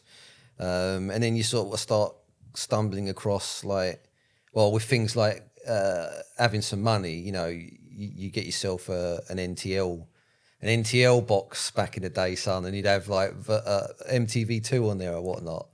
And they'd be playing things like Cradle of Filth and Muse and whatever else. And so that's how I started to get into the darker side with Cradle of Filth, basically, and which I think is a lot of people's entry level black metal from that time, I'd say. It was for me. I mean, I was on My Old Man Had Sky, and I was always on like Scuzz and Kerrang, and that's where I suppose that was because I was going for a music calling probably around about the same time as that. You know, like I'd gone from basically listening to the radio, really, and then my old man was listening to like Manic Street Preachers and Radiohead, and he was big into the mini disc stuff, and he got me a mini disc player and all that. Yeah. So I was basically just listening to what my old man listened to, and I stopped listening to the radio. But I'd say it's around that time people at my school, you know, was sort of starting to get into like, I fell in with a sort of gothy crowd, like sort of thing. Yeah. So they were big into their Marilyn Manson, but yeah, I was definitely Cradle of Filth. Like it just scared me. Like I remember we've spoken about that, like her Ghost in the Fog video, which is off their album Midian, which I suppose is 2000. It's 2000, yeah. And it's like you know, all the me being sort of like fascinated by like, I mean, I watched Evil Dead when I was 6 and it terrified me. And Danny Filth's there, like, who's this bloke? And I couldn't tell whether it's a drum or a guitar. Yeah, when they're doing the tremolo picking, it's like just the way the video's shot. You think like the tremolo is like is making the sound that the double kicks is making, but it ain't. You know, it's just funny how when you don't know anything about music, how to make it. It's like it's magical, really. But then that's the problem with music. The minute you start understanding how it's put together, it starts to lose some of its sparkle. I don't know if no, it's the same for me sometimes. Yeah, I know they've got their kick drum sound. Oh, okay, they're triggering the drums or whatever. It's weird when you get into the music production, definitely. But it's strange. It's just I do find it strange when you like. That's one thing I love about these conversations is like you start thinking about where you were. Like me, I start thinking, well, where was I when Rick was experiencing this? And it's not you were just about to go to uni. I was behind you. Yeah. But it's interesting how like you do remember where you were. They were quite sort of influential bands for your Marilyn Manson, your Cradle of Filth, and I think they pushed people a lot in different directions. You also had like your new metal going on, and the hip hop was it's still a big thing, hip hop, but back then it was very much that they've moved away from rock and the new metal thing. It's become almost polarized, really, rap and rock now. But rock doesn't really exist anymore, does it? To a certain degree? It doesn't. I'm going to pause for 1 second because I need to use the loo. Okay, that's fine. And we'll come back. Okay, that's cool. We'll come back for part 2. Okay, guys, so we're back. So Rick, we were saying about rock music, you know, and how basically it's sort of gone a little bit. I think it still exists, just to clarify it, but it's definitely not mainstream, is it? No, you go Bandcamp maybe. It's collector's music nowadays, isn't it? It's not. I don't think I've heard a rock song in the charts. Well, not that I listen to it very often, but it's all hip hop and crap pop, isn't it? Pretty much. It's mass manufactured, and I think there was an article I read for anyone who follows my personal YouTube channel. There's an article I was talking about that where no one's investing in sort of like experimental. And your David Bowie of the day and your Kate Bush is just gone basically because it's all focused on pre sort of packaged. I suppose in a way it's very much like you were saying with the video games, all these big labels buying up everything, or like all the big video game developers buying up all the indie developers. Like you end up killing innovation really because they just package it. Yeah, it's just risk averse now, isn't it? Like music today is well, everything really to a certain degree. Movies, music, video games, it's all becoming risk averse. It's like there's so much invested in like the setup and what it takes to produce a piece of an artifact or whatever, and it's just we'll just stay safe. Yeah, we're not gonna deviate because all these muppets are still buying it. So it is, and it is. It stops when we stop, guys. But that's leading me in nicely, really, because I want to talk about artwork again. Obviously, we want to get back to you know, you're in Brighton now. You've gone to uni. Yeah. And another thing that I think is interesting as well is what I see with kind of modern music. doesn't seem to be much time from what I can see. Not all the time, but when you go on iTunes on like recently released, it's reflected in the artwork as well of the album covers. I don't think there's as much going into it. Like when I think you of the Iceni covers you did, and we'll come on to introduce Iceni and stuff you've done for Skyquaker. You know, all the kind of artwork you do, it's like the hours of time that goes into that. And I see these people now, they're just sort of black background, bit of a smoke effect, some bloke in the middle, like, and that's it. That's done. Yeah. I don't know whether you feel the same about artwork there, or even video game artwork, whether you think that's diminished as well. And what's been your kind of intro, like, to, I suppose, the album covers side of the world, I suppose? Okay, so, yeah, video games. Back in the day, you used to get, like, a box with, you know, loads of really nice artwork, a manual, you know, it was a finished product. It's like a bit of vinyl, I suppose, like, you know, nice solid piece of artwork and something that you put in your collection, and it looks nice and it feels like weighty, and you've paid money for it, and it feels like you've spent your money well on it. But nowadays, like, you buy a PS4 game, it's like it feels like it's made out of like reconstituted human garbage or something. It's just slack jawed. It just like, and when you buy a piece of software now for a console, it's like as soon as you put the disc in, there's updates and whatever else. So like they don't even release the final game anymore. It's like, oh yeah, well, we've done enough. We ain't got much more time. We got to get it out and get some money. So they just release it buggy. Like the latest big budget release is Cyberpunk 2077 or whatever bloody hell it's called. It's buggy as hell. Like, you know, 40 gig update on day one, which is pretty much the size of the disc. Yeah, but as well, I think it comes into music as well. And I suppose if you were to have downloaded that game as well, or you know, or go on iTunes, it's that vinyl experience isn't there anymore, is it? People aren't. I can remember buying a vinyl and it was like it was the cornerstone of the evening. Everyone would have a couple of drinks. We'd put the vinyl on. We'd be passing the artwork around the room. Yeah. You know, and everyone would be looking where it was mixed, where it was mastered, all that sort of stuff. Yeah, exactly. That sort of stuff. There's no ritual to listening to music anymore. It's all very transient and throwaway now, isn't it? Today, mainstream in the mainstream sort of circles. But yeah, you know. Only people buying vinyl now really are collectors, you know, like enthusiasts, music enthusiasts, people who actually really like music. They're the only ones buying vinyls. There's still plenty of them about because, you know, it wouldn't be financially viable to release a vinyl unless people were buying it. But the problem is, like I've bought a couple of metal vinyls recently, and, you know, you put them on against something from the 80s and it sounds rubbish. It sounds synthetic. It's like it's not even worth putting it on vinyl. Like, I was really disappointed. I'm like, this just doesn't. It sounds really close and tight and I don't know how best to describe it. But like when you put, like, even if you put something that's got like not even real drums on it, like Sisters of Mercy, say, everything sounds sparse and open and not aggressive, like even though like aggressive music, you want it to sound aggressive, don't you? Like metal or something. You know, you put like Iron Maiden on, and then you put on like a band that sort of sounds a bit like Iron Maiden today, or even Judas Priest or whatever, and it all sounds really close, like this. You know what I mean? Like it doesn't, you know, it just doesn't sound like big. It sounds small and sort of like gimpy. Yeah, well, a bit like Smeagol, like Smeagol. But it's interesting, isn't it? Because we precious. We went on a listening spree the other day, and I think I put Ultravox on Vienna. Yep.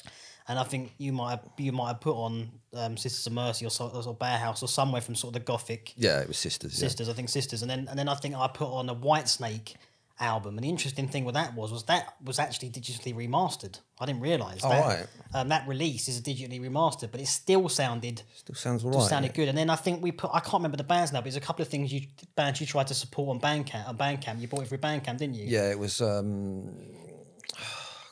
can't remember. Riot City was one of the bands, and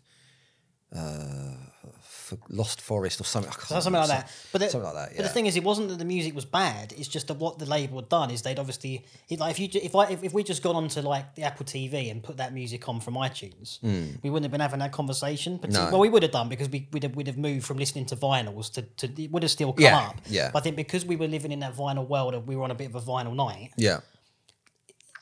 The music's good, the musicianship's good, it sounds good, but you didn't get the vinyl experience, did you? You didn't. It's still so digital, and there was no.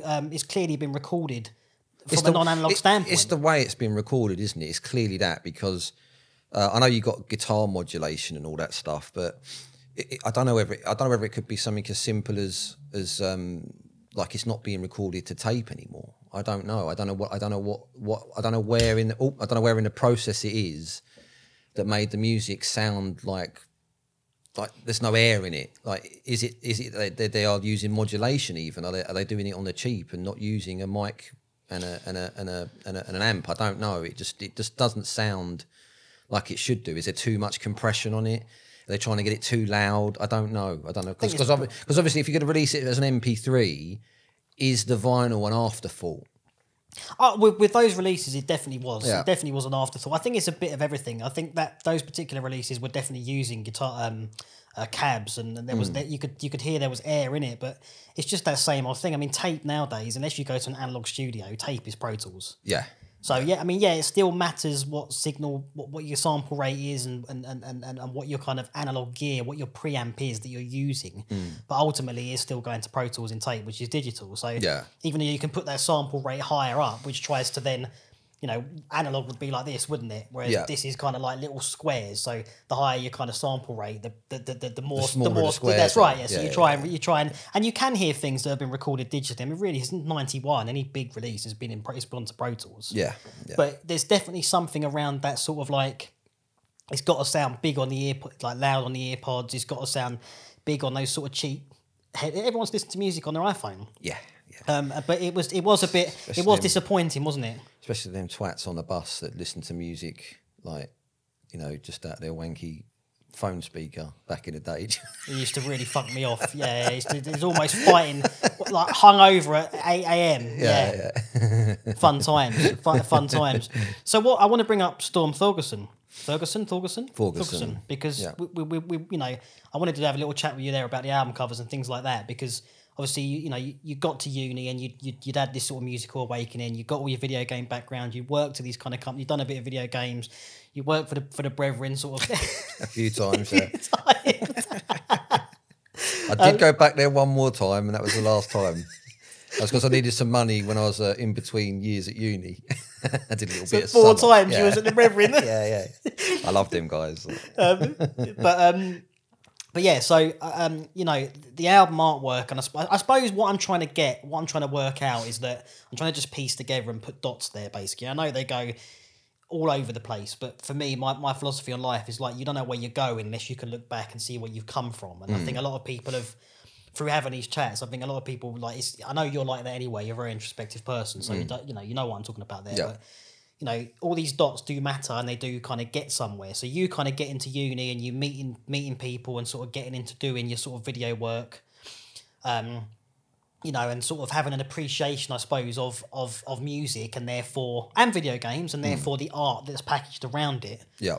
What's your when it came to you designing the Iceni covers, or the Axiom covers as it was there then? What was the sort of, I suppose, the thought process behind that?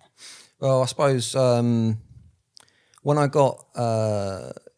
left the video game industry and then I went into the Brethren, I was plotting my next move. It's like, what do I do? And I was talking to one of my mates who I first met in the first company I worked for, Lee. He was working for Storm as an art worker, I suppose you call it, or a retouch or whatnot. So he done some work on Muse, Jane's Addiction, some other bands of the time. For anyone who doesn't know who Storm Thorgerson is, he's basically he had a company back in, I think it would have been the late 60s, early 70s, called Hypnosis, and he did album covers for Pink Floyd.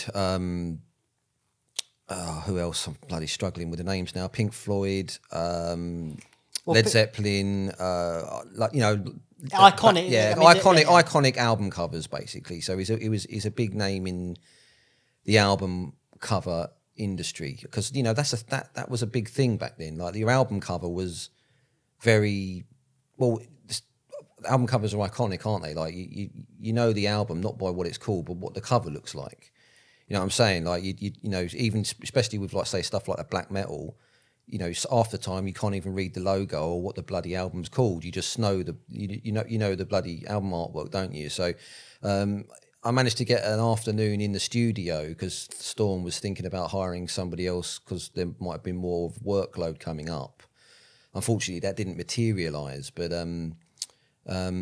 yeah, I remember. I can't remember when that Audio Slave album came out. Do you remember the one that had this sort of like fire, like this weird, like, sort of flame coming out of the desert? I remember it. Yeah, it was probably, made. Probably it was 2000. Yes, something like that. Lee was working on that. So Storm basically he'd come up with the idea, do the sketches and everything, and then the guys would execute the idea basically. So he got this big polystyrene, or I can't remember how he made it now, but this flame was a physical thing. It wasn't photo manipulated. It was actually built and stuck in a desert. So it was old school like that. He did that shit basically. Right. So and then the guys would just put it all together.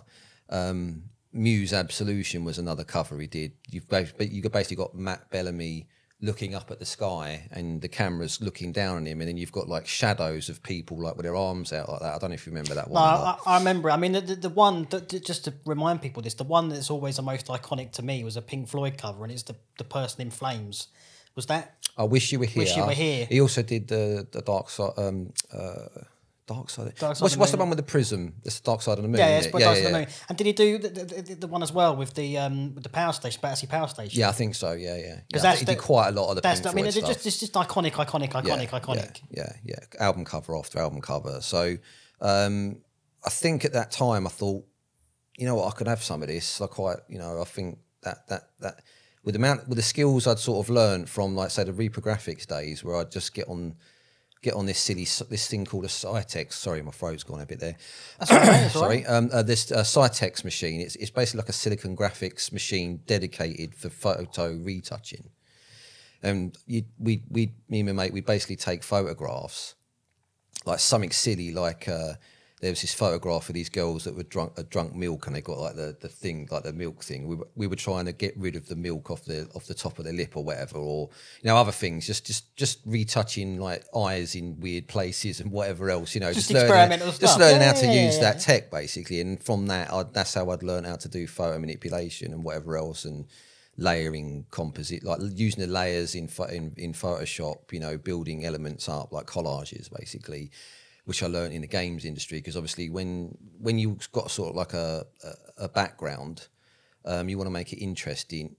You sort of like layer photographs like a collage and build a sort of a narrative around in the background, and then you put the UI elements over the top and whatnot. So it's where I'd learned most of the Photoshop skills, and of course building like creating textures, which you map on a bit of geometry.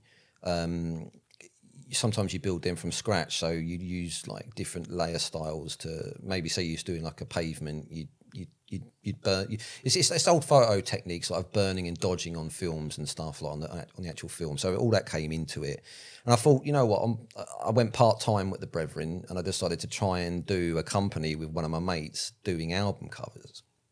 So the first commission we got was a black metal band that wanted a sort of piece of artwork inspired by the Norwegian artist from, I think it was like the 18th century, called Theodor Kittelsen. Now, his artwork is it's mostly pencil. It's lots of different grades of pencil that create these nice sort of, really nicely sketched, gloomy pieces of artwork, I suppose. Was there a Burzum cover that was using a Kittelsen piece? I think Varg and Burzum liked Kittelsen's artwork, and he's used it in lots of different places. I think there was one or two album covers, and then the backs of sleeves and other bits and pieces that he'd used. It's kind of weaved in, isn't it? Yeah, it's weaved into the booklets or whatnot. So what the guy wanted was I think the band was called Grenjar, a Norwegian band, and the album was Det Lengsens for Gang. It was going to be called, which means like something about being lonely in a forest. Sounds on point. Sounds on point for Norwegian black metal, mate. Yeah. So what's that? What's that new? There's a female artist recently released an album cover. It looks like a black metal album cover. Is it Abigail Williams? Something like that. It's basically her in the middle of a forest. Like it looks black metal. But it's basically that sort of thing. It was like he wanted like a forest that looked like it'd been drawn by Kittelson. So my drawing skills weren't up to scratch for it. I did some practice sketches. My mate did the back cover. I did the front cover. So I did the sort of forest sort of stuff, and the back cover was almost like you was inside a cave and you were looking out at the forest from within inside the cave. So those were the back and the front covers. And it took me a long time to do that bit of artwork because I basically placed each tree individually to create the forest. And we're talking about, I don't know how many, about 50 to 60 rows of trees that make up the foreground, and then there's like a mountain in the background. There's a valley as well, isn't there? So yeah, it's not like they're even placed like linearly. They're actually placed going into a valley as well. Yeah. So they're at an angle and all sorts. So it's just like two slopes, and then there's a mountain in the middle at the background, in the moon and some clouds and whatnot. And so I got to the point where I'd done some tests to try and work out how I can make something look like it's drawn in Photoshop using the brushes and noise effects and everything else, and I come up with something that was I thought, yeah, that looks pretty good. And then I think how I sort of found my style in the end was that once I'd finished it, it did look like a graphite pencil drawing. Sure. But I wanted to darken it up, so I started contrasting it and adding sort of different elements to it. So there was like some hard blacks in there and stuff, so it looked darker, it looked more menacing. And I think it probably would have looked all right if I'd left it graphite, that sort of graphite thing, but I really menaced it up, and that's basically how I sort of got my style for what I would call my sort of artwork that I generally do for, like I start. So I did that album cover, and then when I first, what happened? Well, let's finish the story with that first. That band in the end didn't come to fruition. The artwork was done, it was like finished, like all the inlays as well and everything else. But I don't know what happened to the band. Someone probably shot someone or something. If given this in the black metal world, something probably horrific went down. But just while you're having a sip of coffee there, mate, it's interesting because it just, again, tying dots. It's almost like your approach then and your approach to this point, I suppose, is still there, kind of. But it's like, it's almost like you started using brushes. So you started from like although it was digital in Photoshop, you started thinking as if you were drawing it, and then you manipulated it. Yeah. So it began with just a simple kind of like outlines of the mountains, shaded and whatnot, and the only element there's two elements in the front cover which are photos. The tree is a Christmas tree. Right, okay. And the moon. Those are the only two photographic elements. Everything else was done by hand. So the clouds, the mountain, etc. So I basically I took that Christmas tree and I copied it and duplicated it and manipulated it many times so they look like pine trees. Yeah, okay, it makes sense. So it was an arduous task. It took me about a month to complete that front cover. Moving trees for a month. Yeah. Brilliant. It's one of this is what I'm saying. The level of detail that goes into these artworks is quite incredible. But that's what you need. Yeah. So then the first project at uni was a Photoshop project. It was like do what you want, do a Photoshop composition. So I went down to the Level in Brighton, and you got St Peter's Church. That's right. Yeah. And it had scaffolding on it at the time, but it wasn't too overbearing. I just basically took some snaps of the of the church with a really shite old school digital camera, and then I kind of built it. The idea was to basically turn it into sort of like what the church might have looked like in sort of a Gothic medieval sort of look. So I did a graveyard in the front, menacing trees, dark sky, and then out of all the windows, it's like the fog. Light shines out of all the windows, and even the clock face has got light shining like out of each individual. Illumination from within the building. Yeah, it's almost like there's nature, dark and menacing and chaotic and dead and alive, and then there's like culture shining out of the church. That's my Ponzi way of being pretentious. Being pretentious about it. It's got to happen, mate. If you've got to be an artist, it's got to happen. Did that include did you have to remove, like, I know you mentioned there was some scaffolding on the building. Did you have to like edit all that stuff out? Yeah, so to make it look, because obviously it would have been taken in daylight, so there would have been not many shadows on the building. It would have been lit from the top by the sun. Well, I can't remember. I think it might have been overcast that day, but basically, yeah, it would have been lit kind of uniformly across the whole building. So I would have taken like some of the spires, cut them out, and then sort of created shadows behind them to make them sort of stick out and things like that. So yeah, and then removing, of course, like the whole side of the building had like bits of like modern day telephone stuff and grousing and well, stop signs and pedestrian things and trees and stuff that were in the way. So I basically recreated the whole side facade of the building going into the distance, and just photo manipulation basically, and it basically a similar style to the Axiom or Iceni first album. Well, yeah, I haven't mentioned that, have I yet? But that piece of artwork that I did for that band, for that me trying to do a company, was Grenjar. Yeah, Grenjar. I basically repurposed that for my first release for Axiom / Iceni. So, because why waste it? I mean, it's it's a bit of art when it was completed. It's not your fault they didn't. I gather they didn't pay you for it. No. So, and it fit well because the first demo was a demo. The first demo is called "Defending the Homeland," and it's a bit of Germanic landscape. So, yeah, it fits. So, okay, so that makes sense. So you'd almost had like you at least thought about covers pre-uni with Storm and talking to Lee.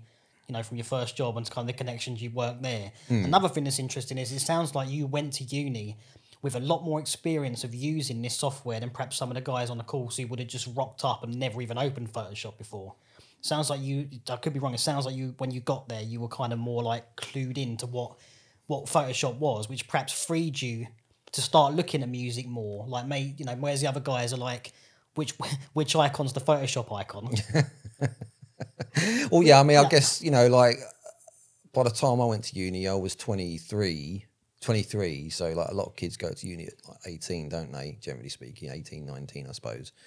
So I think I was a mature student at that point. Well, you would have been because you'd had life experience in the workplace. Yeah. And it's interesting to see you got to uni, you just kind of had a bit of a portfolio. Then you kind of like, you met Glenn and you're doing all this kind of like... I want to stick on the artwork stuff, but I know you guys were putting like cameras into models, like high frame rates, and really manipulating it. And I gather Glenn was you started making music with Glenn around that time as well. Yeah, we did some bits and pieces. The first house I lived in, because I went through clearing. Obviously, I had to I just basically rocked down to Brighton, like after talking to some people on a message board, met at the main uni building. And then we're on the blower, like trying to find an house. Like, so then in the end, it's like about 6 of us got together and got a house up Brading Road, which is up Elm Grove at Big Hill in bloody Brighton. And that's where I met Kingsley, one of my mates. You've met Kingsley, haven't you? And he was, he's a sort of like Jimi Hendrix style, cool. He's got that cool thing. Geezer. He's a chill fella, that's for sure. And he does cool artwork to this day. Yeah, he does good. His artwork. He's a really good painter, and he does some really good stuff. And he makes his own albums as well. Yeah, no, definitely. And a video gamer. So Yeah, it's he loves his interesting. video games as well. Yeah, so he's kind of got similar interests to me as well. But you know, so he was playing the guitar, and before I was playing guitar. I think all I'd learned was because I never play. I'm not like classically trained or anything. I got no training really. It's all played by ear. I basically picked up the guitar in about 2002 and learned how to play like. Like "Come As You Are," like learn how to play. That's about as far as I got. And I just thought I took a guitar down with me in a little practice amp, and I just started like. Well, previously I'd been messing about with Reason, Propellerhead's Reason. I literally just used the slack jaw drum samples in there and a dodgy guitar patch, and just wrote the first song for the demo just in crappy MIDI. I think I've heard it. I think I've still got it somewhere. I don't know if I've lost it now or not. But yeah, it was pretty bad. But I just tried to learn how to play that on the guitar, and it took me a long time because obviously I got down to uni in 2003, and I didn't release anything until January 2005. So it took a bit of while, but learning how to tremolo pick and whatever else, I did a Mayhem cover, like a cover of a Mayhem song. Funeral Fog? Funeral Fog, to learn sort of like more complex songwriting and stuff like that. But, all in all, for a first release, I don't think it was terrible, but, it's a bit of fun. No, definitely not. But it's interesting. So basically, would you say that at that point, because to me, it sounds like you got down to Brighton and, right, what your first project, go and see what you can do. And you're going down and taking photos of St. Peter's Church and then taking all the modern stuff off of it and putting all these, like you said, like you kind of touched on, building a mosaic of adding a graveyard, adding a moon, adding this, that, and the other. The other guys perhaps wouldn't necessarily have been doing that. So to me, it feels like you probably smashed that project quite quick. Yeah, I got that done well fast. Because one thing I hate doing is standing up and talking about what I've done. It's kind of like what we're doing now, really. But everyone was asking me. I got asked loads of questions how I did this and how I did that. It's because I was probably a bit ahead at that point. So that's the problem with me. You get a bit complacent, you get a bit ahead, and then you sort of slack off. But then again, you're busy doing other things. So like I'm saying, like you're saying, I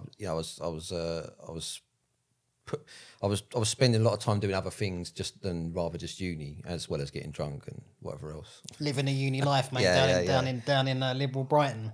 But I think it's a case of, because it seems to me like music started playing a part of it. Now, it is a part of it. If you're making interactive footage and if you're experimenting with Macromedia at the time, doing all these kind of visuals, you're going to need some sort of music. So I suppose it's part of it.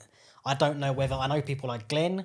He had a Korg and he was doing his your flatmate. You ended up after when you moved, I suppose. Yeah, second year I moved in to a 2-bedroom flat with Glenn. Yeah, right. So it seems, and I know Glenn was making his own music and stuff like that, and whatever else. I don't know whether the other guys on the course just licensed something or just got something from somewhere, or whether they actually made something or they networked with someone from another course or something to do it. But it sounds to me like you guys. Well, you especially, maybe. I know Glenn, was it Neophyte Capsule? Yeah, I've still got that album somewhere on my hard drive. Yeah, it's a bit of dark ambient, interesting stuff. It was good stuff. I've still got it there. I still listen to it occasionally. And I know Glenn was doing his own sort of dark ambient project. And I suppose you with the black metal stuff, like, there is always a dark ambient sort of intro and outro, which you kind of were experimenting with. So I suppose, did you, to me, it seems that music became... Whereas perhaps like when you were doing like your digital genocide stuff and making the websites, the video games, I suppose, were like the catalyst to you really doing your creative work. Like really, video games are sort of the forefront. It sounds to me that music sort of quite quickly became like the forefront of your work, and everything you were doing at uni was like backing that up in a sense. Yeah, it's almost like the band took over the idea of the project. It was a solo project, obviously, at the time. It was kind of my main focus. Like I wanted to do a band of some description, sort of music project. That was like what I really was into. So I was well into the Norwegian black metal scene, listening to all the bands, going to, I'd never really been to gigs and that much.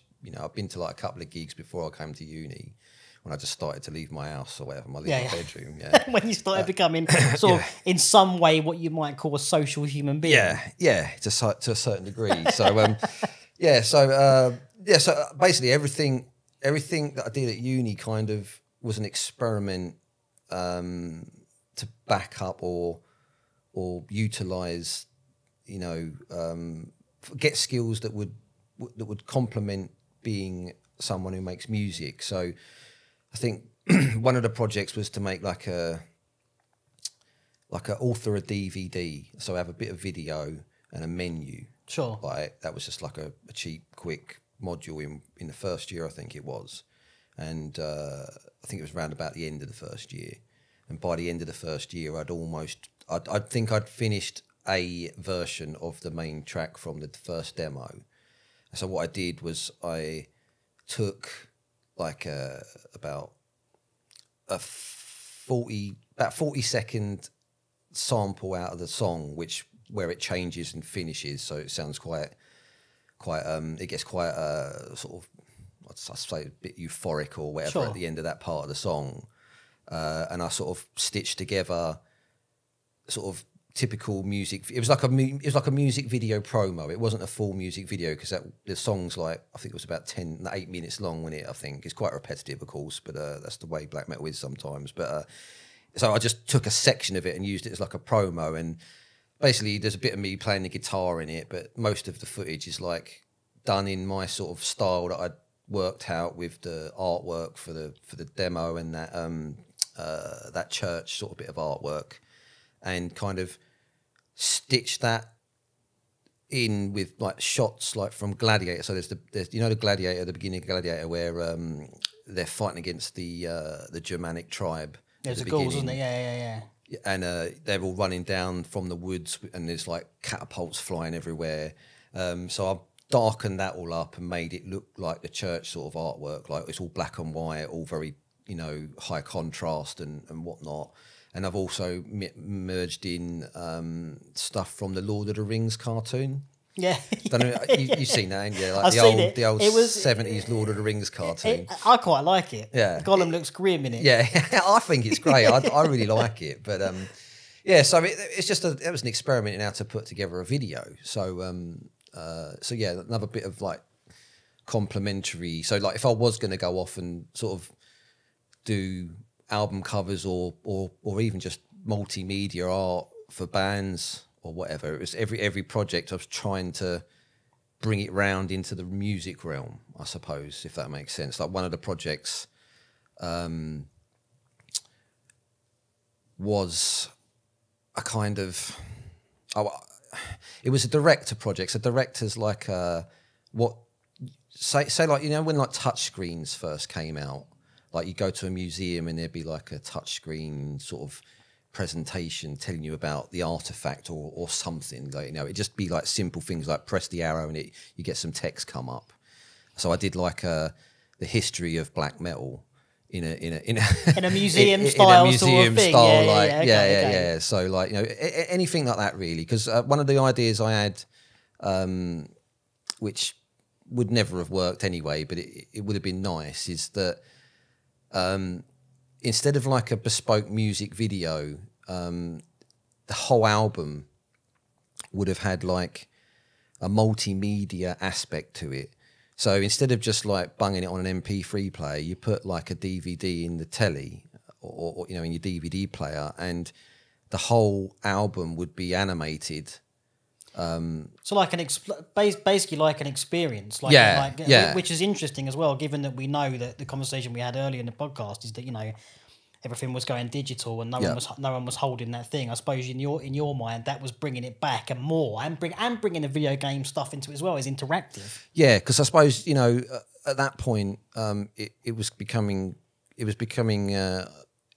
you was aware that the album cover was dying. It wasn't prevalent at all. Yeah, it was dying at that point, and like you're listening to music on MP3 players and whatnot, and vinyl's making a comeback at this point. I think roughly, maybe a little bit later, but it's sort of making a comeback, but it's still like we're saying, it's collectors, isn't it, and stuff like that. Collectors and sort of hipsters. Yeah, collectors and hipsters. Yeah.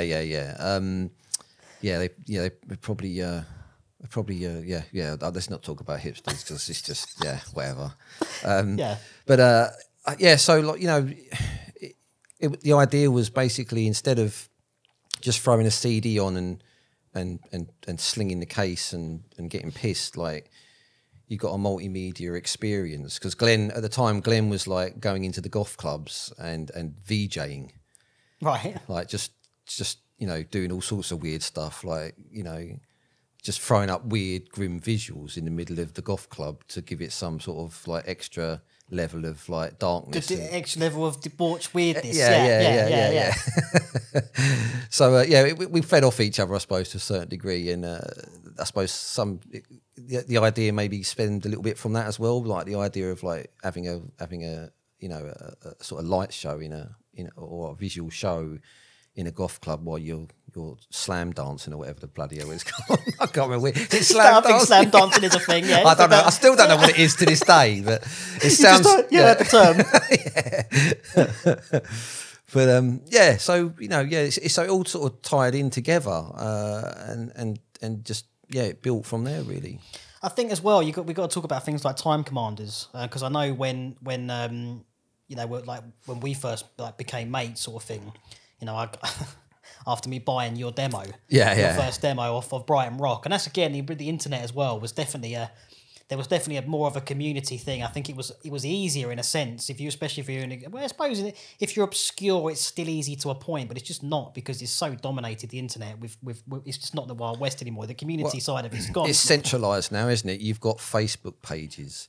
Everyone uses Facebook. It's rubbish because like community forums just exist, but they don't exist like they used to. Like what happened to MySpace? It's like MySpace. You used to have like people used to really go to town and properly customise their pages. Yeah, it was like a bit of their personality on the internet. I mean, even though that was a centralised platform, it still allowed you to express some level of individuality.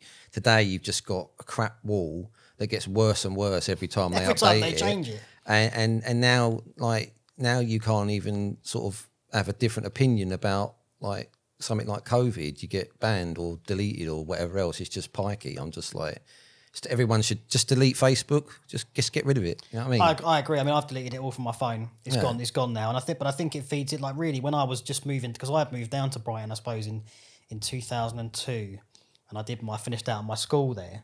So I think I was there just before you. Just under a different guise. And I mean, I can remember really when I was trying to branch out and get into the clubs and trying to meet people when I was too young. I was in the clubs and the pubs way before 18. Oh, well, yeah. I mean, you looked about 30 then anyway, didn't you? I think I did look older then than I do now in a fucking weird way. But Brighton Rock was the place you go, and it was the forum really sort of, it was a community. And I think that's the problem now, is that I don't want to turn this into too much of a social media conversation, but it's on point, because it's you know, you didn't have, like now it's like oh, did you see what such and such put on their Twitter? It's like, oh no, I've only been on their Facebook page. It's like everyone's all over the gaff on these platforms. Yeah. Whereas back then it was it was brightonrock.net or whatever, or I think it might have been blackmetal.co.uk as well. I think I was on one. Yeah, but it still was sort of, if you're into black metal, you knew that everyone into black metal was on blackmetal.co.uk. Yeah, pretty much. Yeah, you had a niche website for that specific interest. Now it's like Facebook.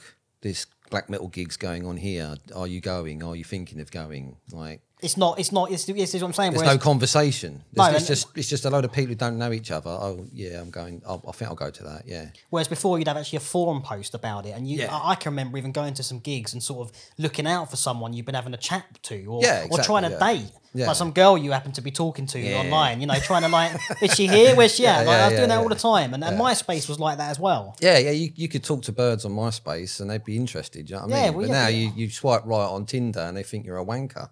Like, it's all the world's all upside down and inside out, mate. Upside down, inside out, mate. It's like, you know, it's just where the social contract's dead, man. It really is, and we'll come on. I want to do a whole other podcast on this. Oh well, yeah, that's going to be a whole other podcast. That type of conversation, man. Yeah. Without question, we got to keep it on there. So, so is it? You know, it's interesting with that. I mean, I think with the band, you know, and the reason I brought up Time Commanders is because, like, I know when we first started kicking it, like, you know, we were watching Time Commanders, like even old episodes, and it obviously like Rome Total War, the video game, and things like that, and I think they even did a Total War game that was sort of Japanese history. Yeah, Shogun. Yeah.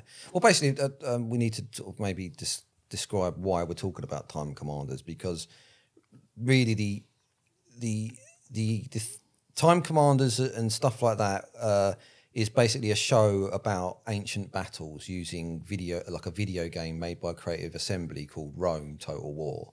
And it's a real-time strategy game where you control legions of whatever army you've got, like whether it be a Roman army or a Greek army or whatever else. And then you actually fight a proper battle. It's not like you send that troop there and it'll automatically, you know, it'll activate after it's your turn. It's like literally the battle's raging, and you've got to react to whatever you got to think. Well, am I going to attack them? What am I going to do? You know, but it's very, you know, it's very fluid, and it was exciting because I tried Age of Empires. I know we're getting a little bit back into video games again, but I tried Age of Empires, but it's that thing where it just doesn't feel like an all-out war. It really doesn't. But then when Rome Total War came out, it was like, it worked so well on that Time Commander show because you'd get like four people, 2 people would be generals, 2 people would be lieutenants, and they'd be sending information backwards and forwards to each other and try and win this battle that, like, I can't remember if they always played the losing side or if they played the winning side. I think they played, it depended what the battle was. They switched it up. They switched it up a bit. Could they change time? Could they change history, or could they keep history how it was, or whatever else, you know? So that was quite cool because it sparked my interest into history, and I suppose that's where the idea of Iceni or Axiom at the time came from. It was like as a youngster, I felt like England was losing, or Britain or whatever was losing its identity to a certain degree. And when you look at what's happened since then and now today, you know, they're even telling the Scandinavians that they haven't got any culture. It's like, what, you know, like what are you talking about? And I spotted that earlier as a kid, and I wanted to make music that was romanticizing those epic battles, I suppose, but from a more English or Anglo-Saxon or Celtic perspective, I suppose, that would have been unique to England or the British Isles, so to speak. So, but it's interesting because it's even, I mean, I'm 32 now, and it's like, it's sort of, I really have become more interested in history later in my life, and I don't feel like when I was at school, it was very satisfactory what I was taught about anything really with regards to history. So for me, I suppose as a youngster, like, and again, like, we sort of, for me, what interested me in the concept of Iceni was it wasn't just about the devil. Well, yeah, because, well, you know, like at school, all I ever remember about history was learning about the Bermuda Triangle and maybe the Victorians. Like that was about as far as it went. Like there weren't really much. There wasn't really much about like any, you know. I'm just laughing because of the fact you brought up the Bermuda Triangle. Honestly, like that's like I think like that was one of the first subjects I learned in secondary school, and I can't remember anything else after that. It just like nothing sticks out. It was all boring. We did. Like. I was lucky, in my aunt, my auntie Pat, she took me. She's a teacher, and she took me around all the castles, like, and sort of like I had a bit more of a grasp of like the Tudors and things like that, like through her. Yeah. But at school, I think we did a little bit on Henry VIII, you know, and then we sort of like World War I and II. I don't really remember anything about it, to be honest with you, at all. Yeah, I learned all that post, and I wasn't taught about like we mentioned Celts, I think, and I think some of the old Celtic knots would have come up, but nothing about the Picts, nothing about obviously was it Boudica? Boudica. Boadicea was like a mistranslation from the Victorian from times. there. But all this stuff, I mean, you go down to London, there's a statue of her. Yeah, Westminster Bridge. Westminster Bridge. It's like, this is our history, but we weren't, I wasn't talking about Cromwell, I wasn't talking about anything, none of this. No, I never got taught none of that, no. So I think for what interested me as a younger man, because I got into the whole like Cradle of Filth, straight to Venom, straight to satanic music, you know, and I mean, probably watching Evil Dead, it fascinated me, whatever. I mean, whatever, doesn't you know. But like with Iceni, and I suppose, because I got into Burzum later, you know, and Iceni or Axiom at the time, you know, it interested me because, you know, it was sort of about heathenism and looking into kind of like old, I mean, especially when you got to like the second demo, which we'll move on because we'll talk about the formation of the band. Yeah. It just was like, okay, like, so this is actually a lot deeper than just saying like, I don't like God. Yeah. Like, and I'm going to live like a hedonistic, like whatever. Yeah, yeah. Well, I suppose the point was it felt to me like when you go off into nature or you go to see a castle or anything like that, you feel personally I feel a connection to the land, to the ancestors and stuff like that, and that's where the idea of axioms black metal comes from. It comes from not from rejecting something like Christianity, although it was partly that as well, rejecting Christianity because I didn't like it back then. I'm a bit softer on it now for philosophical reasons, but it felt like you was embracing something positive. You were connecting to something. Like, I'm literally here today because of the struggles my ancestors went through on this island, and that's why I'm here, basically. And that along with like trying to discover paganism and the history behind, like, you know, the sort of legends of, say, stuff like the Sword in the Stone with King Arthur, like. The Druids, I suppose, the Druids and the witch doctors and the... Yeah, well, there was one concept like that idea of like the sword in the stone. I remember watching some documentary, and it was sort of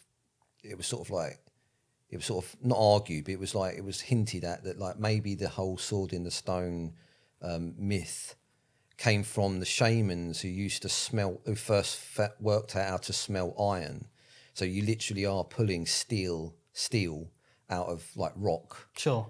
So that like just stuff like it was. I just found that fascinating, and that's when I got into it. So like, you know, then starting looking at the burial mounds and Stonehenge and all that type of stuff, and obviously the Boudica versus the Romans and stuff. The defiance of like the people, the lands, the people, because we were.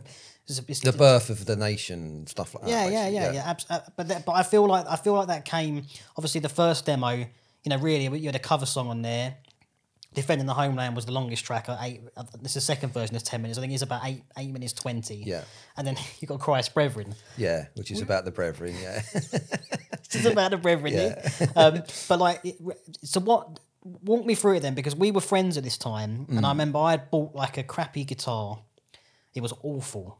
And this practice amp that I've just thrown in the tip last week because it finally died. And it's only when my mate Les Plumridge, who's been on the podcast, he sold me the guitar, the Jackson. I still got. It's behind you there. Yeah. It's right there. Good old Jackson. And that became played many a Iceni gig. Played many a Iceni gig. Yeah. But I didn't really know. I was dabbling, and to be honest, I was more interested in like kind of cataloguing music and becoming a bit of a musicologist of black metal, especially, and trying to sort of infiltrate the black metal scene. I was a youngster, and I've been in the clubs, and I shouldn't have been there, whatever. And all right, who's this large bloke, and who's this bloke here? Okay, so these are the metlers, and these are these people. What I want to get into it, and I suppose then, you know, suddenly becoming mates with you, we started kicking it, going to the gigs. Yeah. And I suppose you being older than me, you would have been out more than me, really.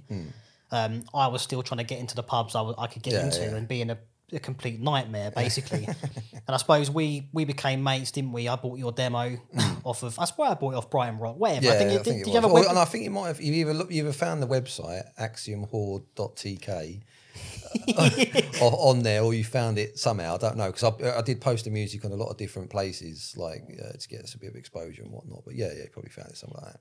I think it was something like that, and then I think we finally got the demo after we got through the whole sort of like. So I was into Mayhem. Yeah. You know, you was principally into Burzum. Yeah. You know, right. and you know, we won't go too into it, but there's a bit of rivalry between those two bands, and I suppose again I was on the sort of satanic side, and Burzum was sort of rejecting a lot of that. And you worked at the same place as my girlfriend at the time. Oh yes. And yeah, it caused some. You know, it was quite clear that you liked her, and I was like, "Who's this bastard in this Burzum shirt?" Like coming to her. Out, yeah. And I remember her saying, "Oh, don't worry about him. He's a miserable git."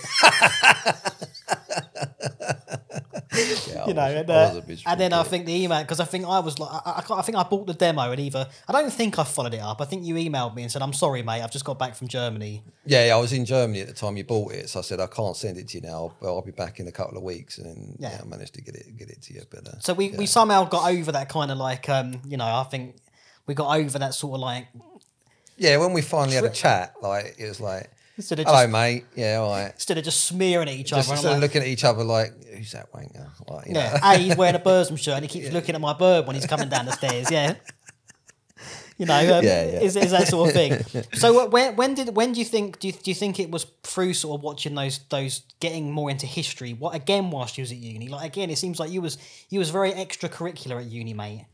Yeah, well, yeah. I mean, you know, when you're sort of delving into something new, because it's, you know, you obviously you're learning how to play, record music from a very amateur level. Like I don't, you know, I've never recorded music before. I've never really played the guitar before. How do you make drums? How do you play the bass? Whatever else. And then you're also learning like the history of like the thing that's going to drive your music, like lyrically and aesthetically. You know. So you're searching on the internet for as many documentaries about whatever else that you can find, and playing historical games like Rome Total War and whatever else. So I suppose it all just sort of fed in like that, really. And then you ended up, I suppose, Axiom wasn't working for you anymore. I can't remember when you started doing rehearsing with Adam and with Axiom, or was it Iceni? No, it's Axiom. I decided, you know, after doing the first demo and releasing it, and I did sell all the demos, which was quite good. I think it took a little bit of time. I'd sold them before I'd started. I think I sold them in about 6 months. I think I only did 100, but you know, gave some away, sold some at gigs and whatever else. But yeah, I met Adam through Helbs, one of our mutual acquaintances, and he liked the demo and that, and then he came up and just started. We just started jamming like the current songs, and I was writing a new song for like the next demo. Started writing a new song for the next demo, and we just kept jamming like that. Then we met one of the other guitarists who didn't stay in the band too long, Yanni, and then obviously Sam come on board, the bassist, and we played for ages to a click track because finding a black metal drummer in Brighton wasn't the easiest thing in the world. So we basically ended up with half of ex-Thus Defiled members. in then was Axiom. Yeah. No, but by that time, that's when I decided to change the name. So by the time we started getting people like Sam in, when it sort of looked like it was going to become a band, I was thinking about a name change because I wanted it. Axiom is kind of like an unspoken truth. It's a nice name for a black metal band, but I felt it didn't quite. It was too one-dimensional. I wanted something with a little bit more meaning to it, because an unspoken truth can be anything, can't it? Like, you know. Well, Iceni is definitely. I mean, given that you were looking at history and you're like, I want to write. I mean, Defiant Heathen Spirit became almost like a tagline for the band. You know, like Boudica sort of. That's what she's doing. That's where it comes from, isn't it? Yeah, that defiance to fight to the death and that's right, and protect what's yours, I suppose. Yeah. So I remember you had basically Sam and Nick, who were ex-Thus Defiled. Adam, Yanni was there for a bit, and I was sort of hanging around the rehearsals like a bad smell, getting pissed. I think. Yeah. He's getting stoned and getting pissed, and enjoying the music, and then. The bassist Sam had an altercation with the police. He had a problem, didn't he? He had a problem, yeah. So he handed you the bass. Said, "There you go, mate. You're playing the bass now." Okay. And that's how you basically join a band, wasn't it? But then, like, we had a little bit of a falling out with Yanni. Well, I don't think I specifically had a falling out with him, but other people weren't too keen on Yanni because he was. I think, to be honest, Yanni was. He was a very good guitarist, and he probably wanted to do more with the band, but the other guys wanted it to be more raw and. Like I say, I was a bystander then, really. Yeah. I was just, like you say, I was in the corner just being a bad smell, getting drunk and talking rubbish and trying to observe this mental world I didn't fully understand. Yeah. But yeah, I think I always remember he'd come up to you in the middle of a song and be like, "Rick, have you thought about this? Rick, have you thought about that?" And Adam's like, "Hang about, I've been rehearsing that for 3 months." Yeah. So I think there was a bit of that, you know, and just crossed like I think he started palm muting stuff and bringing a bit of death metal technicality into it in places. Yeah. Which I latterly started doing live. Yeah. But not like he did. So I think there was a conversation there. Like that's what. So basically you didn't have a bassist. I was then like the worst bassist in the world ever. And then and we didn't have a guitarist. So then you took over the rhythm. Adam then went to the lead, and then I did the bass and the vocals. Well, it was weird because I remember that time you guys all went off for a break, and I think I stayed in the room, and where I'd been like playing the bass at home, learning, because I knew the whole Journey the Pathways Unknown we were playing, and that was the main song I remember of rehearsing, and I think we were probably playing Defending the Homeland as well from the first demo, but I can just remember like I can't remember whether I took my guitar there or I think you had a guitar there. You had your old Yamaha guitar. And I can remember like I just went over, picked up your guitar, put the distortion on. And as you guys walked back through, I was playing on the guitar with 3 strings. Like the Journey the Pathways Unknown. And then I just remember by the end of that rehearsal, I was the rhythm guitarist. Yeah, that's right. Oh, that's right, because I was playing guitar in the rehearsals, weren't I, when Yanni left? Because Sam was playing the bass. Then Yanni left, and then it was me playing the rhythm and me doing the bass. What I mean is it was me doing the rhythm, Adam doing the lead, Sam doing the bass. But then Sam had his troubles and handed you the bass, and then somehow it switched to you because I didn't think I could do the rhythm guitar and the vocals at the same time. So then you took over, didn't you, as the rhythm guitarist? It was baptism by fire. I couldn't even play the guitar. It was You're playing the guitar now, Mike. Get good at it. Yeah, I was like, can I have the tabs? Yeah. You know, and then but then that was the thing, and we rehearsed a lot. Every week. We rehearsed a lot, and I should have played a lot. I was sort of like good enough to play the songs at the time, but it did push me, especially when we got into the third demo, which I don't want to jump too far to that yet. But you know, you were writing a lot more inverted chord stuff, and a lot of the tracks were getting faster, and it did push me. Yeah. And my technique was just crap. You remember my hand locking up on stage and all that? Yeah, the lock-ups. Yeah. So none of us were trained. Probably the most becoming trained was Adam. Really, he was getting quite good on the guitar. He was playing a lot. Yeah. We had to do a lot of the lead stuff as well, didn't he? So it was a bit more taxing for him than me. I could still get pissed and sort of just strum the guitar with the E string. You know, but I was definitely getting more as time went on and we did more live gigs. I mean, we played a lot of gigs, dude. Like we really did. Oh, yeah. Like, we played one in Brighton like every week, really, didn't we? It was getting to that point. It was getting, we did really well. So I suppose I think you released the second demo, As Carnic Screams Consume the Silence, in 2007. Yeah, it was 2007, I believe. September, yeah. September 2007, and by that stage, really, we were playing gigs, we were out and about. We were sort of selling demos. I mean, I can remember me and you basically as like pressed them. Like you got the artwork printed. I bought a load of jewel cases. Oh yeah. Well, wasn't we running? Monolithic Catharsis. Wasn't we running the record label sort of thing by then, or the distro by then? It started it was a distribution company where I basically like.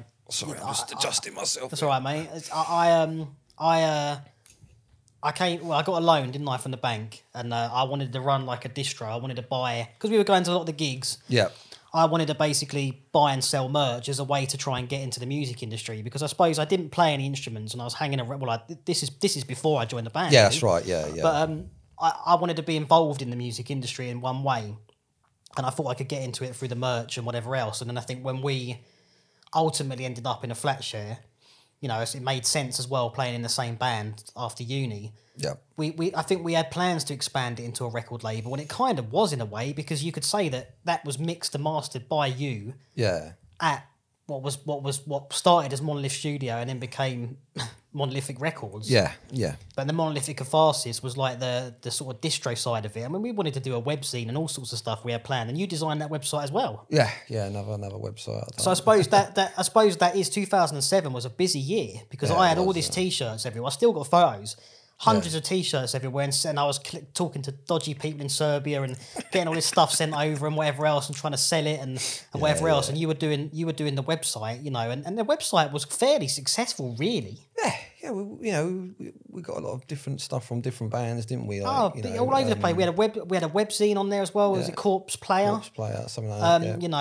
And I was going to gigs and people were almost saying like, "Oh, can you release our thing?" And we didn't even have we hadn't have anything, mate. Like a Sound Blaster card and a couple of dodgy pedals. Yeah. But that's the DIY. That's the punk side of black metal, I suppose. You know, and it's easy to forget those days. It's easy to kind of because it was very quick. I mean, I bought all that stuff and. If I was doing it now, I probably would have been able to make a success of it, but I wasn't too driven. I was too young trying to have fun. Too young trying to have fun, yeah. No. Not focused. It's pretty difficult to run a successful business, get pissed and rehearse and play in a band, and it really... by the time you sold a load of records at a gig, you've spent half the money at the bar. It's gone. Yeah, it happened all the time, mate. All the time. Yeah. But so 2007 was an interesting time, and you did the second demo there, and that was post. I remember you were coming down, and because I'd moved out of my old man's by that point. I remember you crashing down on the deck, and you come back and forth to do the rehearsals and whatever else. Yeah. And you were finishing your third year then. Third year was 2006. Yeah, so I was in the band then. Yeah. I joined the band and stuff like that. Yeah. So you'd finished uni, and then we got that flat down in Brighton, and we were doing the Monolithic Record stuff and all that sort of thing. And we were out gigging quite extensively. Yeah. And we had a big social group. We were always out and about people's houses. We were always going to the pub. Yeah. It was a really big social time, basically. Yeah, that was biggest, yeah. At its biggest time. And then I suppose the third demo, you wrote that. You started writing that, didn't you, in that flat, but you finalised it I think that's where you started writing in about 2000. And it would have been because you started writing Sacred Realms in that flat I was talking about. In that flat when I was living. Yeah, I wrote half of it on the acoustic guitar and shelved it. Then I finished it sort of must have been late 2007. 2008, you reckon? Yeah. So what? So Carnix. Let's get because we're going into sort of like anecdotal stories now. But I just thought it was interesting for the guys to hear that we've done all that stuff because I sometimes forget. Yeah. It happened so bloody fast. But we had a website and a bunch of t-shirts. Christ, yeah, we were doing it. Yeah. But so Carnix I suppose was focused heavily around the Iceni. Yeah, the lyrically second one, and the music was very ferocious on a couple of songs. Scourge of the Warrior Queens was killing my hand. Yeah, I bet playing it was, that live. Yeah. I got used to it in the end, but that was very much focused on. I suppose was that your plan? That was Boudica's track. Yeah. I wanted it to because the first demo was kind of a bit ghostly and a bit sort of. Well, the drums were rubbish because they were like a rubbishy sort of sample from Reason. Reason. Yeah, Propelhead Reason. Yeah. And the second demo, I stumbled across BFD, which was like a really good bit of drum software. Sounded sounded very realistic, I think, for the time at least. So the production values, everything came up, the first demo was literally recorded with one guitar, no panning. It was practically mono. It's brilliant. So I was listening to production. I was just hearing more how things were being produced, and then I started splitting things into stereo. So it's all well slack jawed. It's just learning on the fly. The vocals my vocals were better because of the practice, because of all the gigs and the rehearsals. The first demo, the vocals are a bit weak because I'm just started doing that style of vocals. But by the second demo, the vocals were much heavier, much more powerful, and the guitars sounded better. They're a little bit jangly, but everything sounded like it was amped up 100 times compared to the first. From where demo, it was. doesn't it? Yeah. So. You listen to the difference between Defending the Homeland on the first demo and then on the second demo, it's like light years. It's worlds apart. No, but I think we were all. I mean, especially for me, really the whole thing was a punk approach. It was I'm in the band, I couldn't even play the guitar. It's that sort of thing. But so I suppose really we focused on gigging, didn't we? And we pressed. We pressed the artwork, and I remember sitting there with that light scribe thing, burning all the discs. That's right, because the first demo I used printed CD, just crappy printed stickers, and slapped them on the top of the CDR. But then we found that thing called light scribe, which is basically you got a gold disc, and it was almost, I don't know how it did it, but it's sort of almost burnt a black and white image onto the gold disc. That's didn't right. it? So it made it look a little bit more like a less like a CDR, I suppose, which was quite cool. You know, it looked quite good. Didn't we put like an Iceni coin? It was a coin, yeah. It was like a bit of a currency, like a coin. That's right, an old school coin. So it was DIY. I mean, you know, we sat there, all that burning we had to do ourselves. Yeah, burn all the CDs. Bought the dual cases. I think your bro helped us out print. That was on the third. That was on the third. That was the third one. So the second one so we had to slice up all the. Oh Christ! The guillotine out. Yeah. Slice up all the covers. That's right. I've forgotten all about that. Yeah. It took hours. yeah. And then we'd sell them or swap them or whatever to try and get out there. And I think that helped push the band because we were live and we had CDs and stuff like that. We could sell them. But sell them on the road. Again, me being the best businessman, you know, get all this money from the CDs and then who wants a beer? Yeah. You know, but yeah, and then I suppose the 2018, I suppose, closed out, and you started writing though. You because I remember you playing Sacred Realms in late 26, because you were playing Sacred Realms in that flat. What, your first flat? No, that second flat. When he was living in Western Road. No, oh yeah, that's when I finished the song. That's the Sacred Realms song was finished in 2008. Late 2008, early 2009, because Ben was living with us then. That's right. So you'd started writing. I suppose you were almost in the same stage with regards to the third demo as when you first started jamming with Adam for the second demo. You'd already started. Sacred Realms was like the first track you wrote, really. Yeah, pretty much, yeah. And then of course you wrote Disciples Fall at that flat as well. Yeah. So you'd started writing it there, but and then God knows what happened. You ended up moving home, and it all went crazy, it all come to a bit of a screeching halt. The social scene we had at the time, it all got a bit topsy-turvy, upside down. And I buggered off back to Orpington, and that's when I just tunneled in and did the whole of the third demo in my old bedroom at my mum and dad's house, basically. Yeah. So. And then 2010, we released that. I suppose, and then that was when you did a full booklet. Yeah, I did. But do you know, for the life of me, I cannot remember. Did we still burn on them, all those CDs? Yeah. I seem to remember you were doing some at yours and I was doing some at mine. Yeah, probably. We were still sort of... You had a master, I had a master, and we'd split it in half. That's right. I can remember doing it. I remember, and I was doing that on some slack-jawed HP laptop. Yeah. Awful. It took hours. That's right. And then of course you came back. I moved out because I'd gone back to my old man's as well, and that's when I decided to go to university. And then we're there. So I don't want to get too, because it's very anecdotal, I suppose. It's very much like telling the story, but I think it's interesting for well, maybe I don't know. Maybe or maybe not, whatever, But it got me into uni anyway. Yeah. I'd done that business, and I suppose the business closed down in terms of the I just had boxes of t-shirts, which I eventually sold off as bulk. Yeah, just got rid of them. And then we did we moved into the flat, the last flat above the fish and chip shop, above the Bankers Fish and Chips on Western Road in Brighton, for anyone who knows that. Yeah. And then how do you feel the band? I suppose is a bit of a sad sort of like, because the book kind of got shut, but it got slammed shut, but it went back open again, in my opinion. Yeah. There was never really I don't really recall there ever being a conversation around like, well, we're not going to do it anymore. It just stopped happening. I went off to uni. Stopped, I think what happened was, I think to a certain degree, there's fractiousness that happened in our social scene. Put a chink in the armour, so to speak.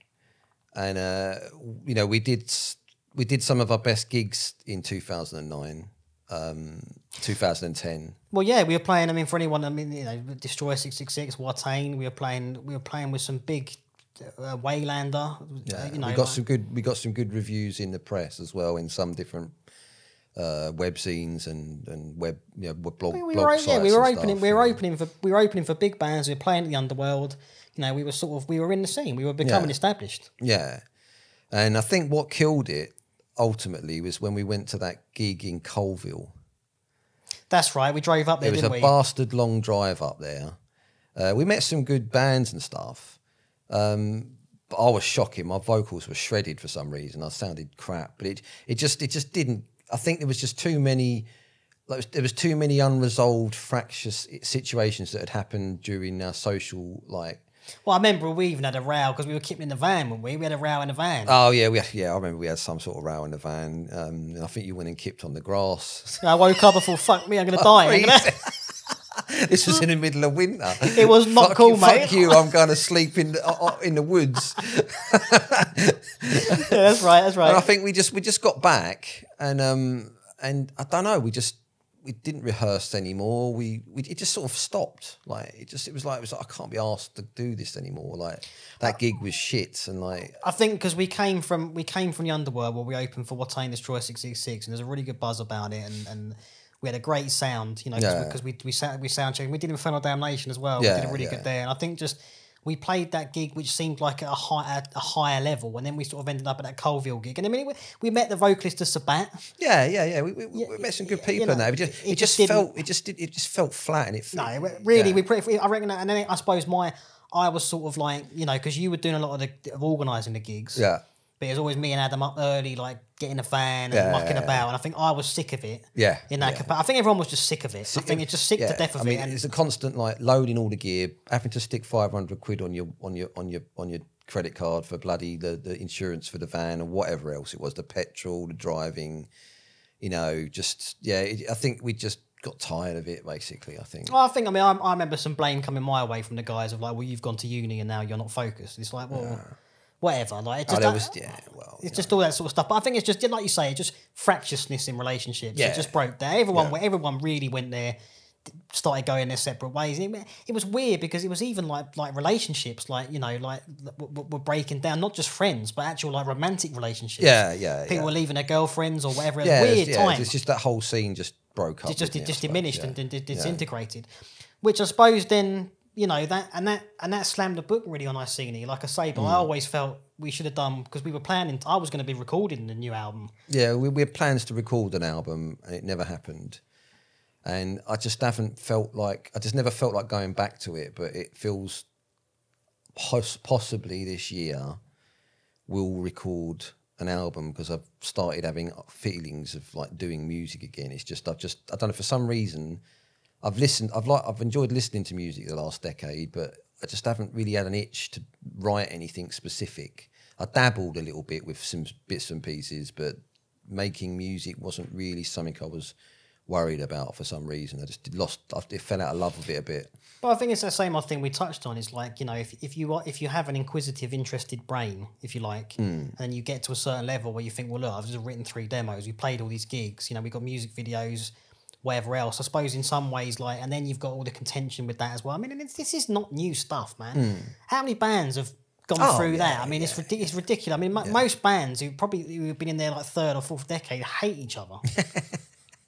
It is a thing. It is a thing. Probably. It is a thing. You know, so. Oh God, not this song again. Not this. Can we take this off? Did you really think Lemmy still enjoyed playing Ace of Spades? Yeah. He probably did, knowing him, the nutter. Yeah. But no, I think I'd like to bring it back. I think partly it's, again, this is for another podcast, but the world we're currently living in, you know, this is being recorded on like we're now the 3rd of January. You know, like we can't go anywhere, we can't do anything, and perhaps there's time to start looking back at history again. I mean, like, I've been looking at things like the Magna Carta and our constitutions and common law and stuff like that. All of our rights being flushed down the toilet at the moment. Well, you know, I suppose I kind of want to try and come at it from a different perspective. Like, I've even been thinking about not writing a metal album and writing, because there's certain songs on the demos which are more like how could you put it? You could call it sort of tribalistic, sort of ambient, sort of soundscapey type tracks. Well, it's telling a story through sound in many ways, isn't it? And a hypnotic sort of like fixing you in a place. Yeah, trying to build an atmosphere before the album or before the main sort of metal track starts. So I think the last song on the 3rd demo has got a very much, not quite Dead Can Dance, but it's very rhythmic and it's full on. It's got that kind of what I would call what sort of bands you're seeing coming out now, like Heilung and is it Wardruna? Wardruna.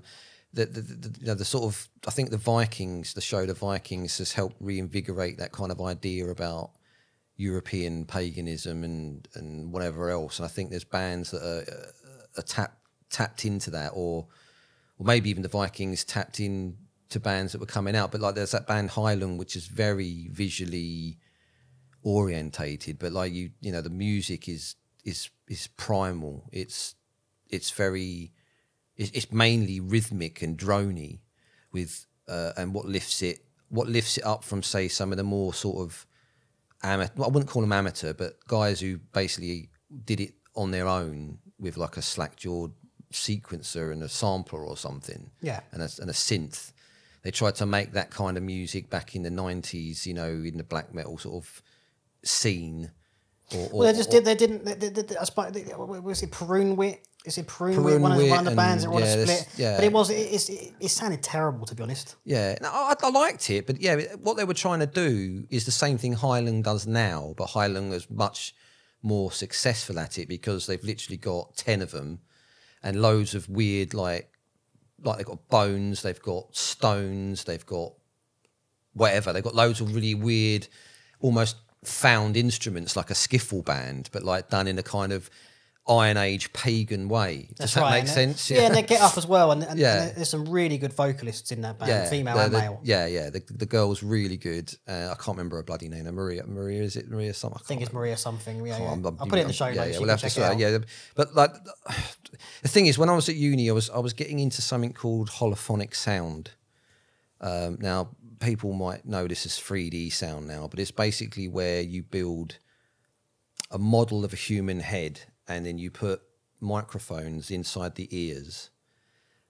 And the way, if you get it right, the way you hear the recording, if you wear headphones, it basically sounds like there was a demo of it where basically a box of matches is being shaken around this head.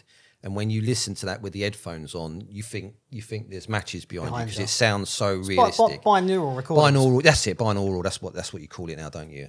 I was thinking about maybe trying to do something like the Highland style, but in 3D sound, basically in binaural sound.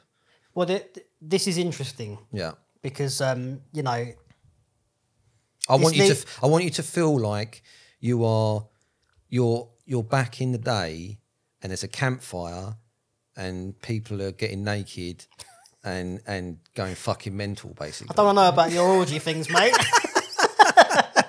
No, you know what I'm saying? Like, I don't know what you're saying. There's an episode of the Vikings where they go to, is it Uppsala they go to? And they all get smashed. And they're all getting smashed and taking LSD, or not LSD, but, you know, mushrooms and whatever else. And they're just getting fucked up and having a large one. Yeah. I want it to basically be like that. A bit in 3D sound, so you can go to bed and like wish you were somewhere else, basically. But this is the interesting thing, because I think, and it's leading me perfectly into where I wanted to go for the back end of this interview. Because, you know, I really like.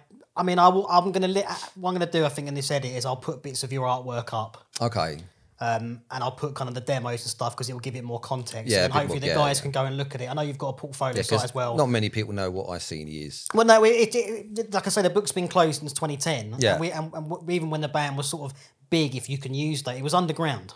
Yeah, it's very underground. You know, it's a niche British band that you're Albion metal, only really British people would listen to mainly anyway. Like, so it was very much in that scene. So I'll put the artwork up, but it's interesting because I suppose this whole conversation's been around visuals, it's been around music and video games as well, which is the same thing. Yeah, it seems to be the way you tie relationships in terms of visuals like that.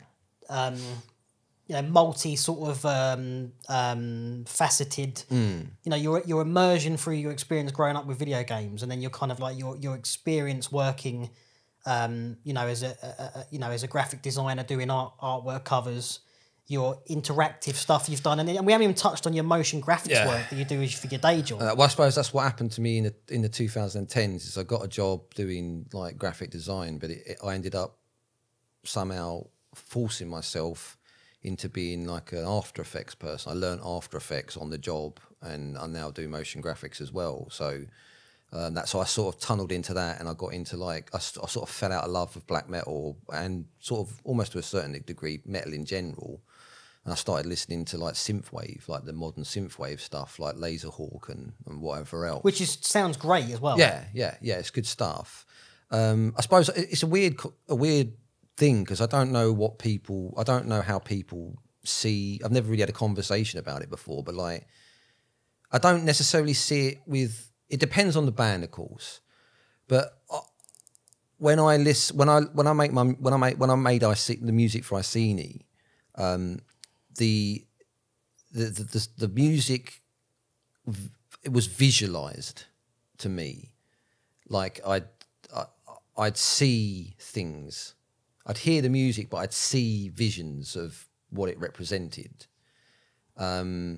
I don't know what you see when you write music or whatever else, or when you listen to music. Do you see visions, or do you hear it in some way, or I don't know. I'd like yes, when it's soundscapes and things like that, and like and like one of the tracks you did, for the opening of Carnix, through the Shroud of Heritage. Oh no, that's the third album. Third album in the Spirit of the Old World. Spirit of the Old World. And you've done it as almost like the way you hear waves and sort of birds, and then you got the acoustic guitar coming in, which is the opening riff, which is Sacred Realms. No, that's the end of the second demo. That's end of the second demo. So I'm all over the game. I can't remember the songs on the bloody demos.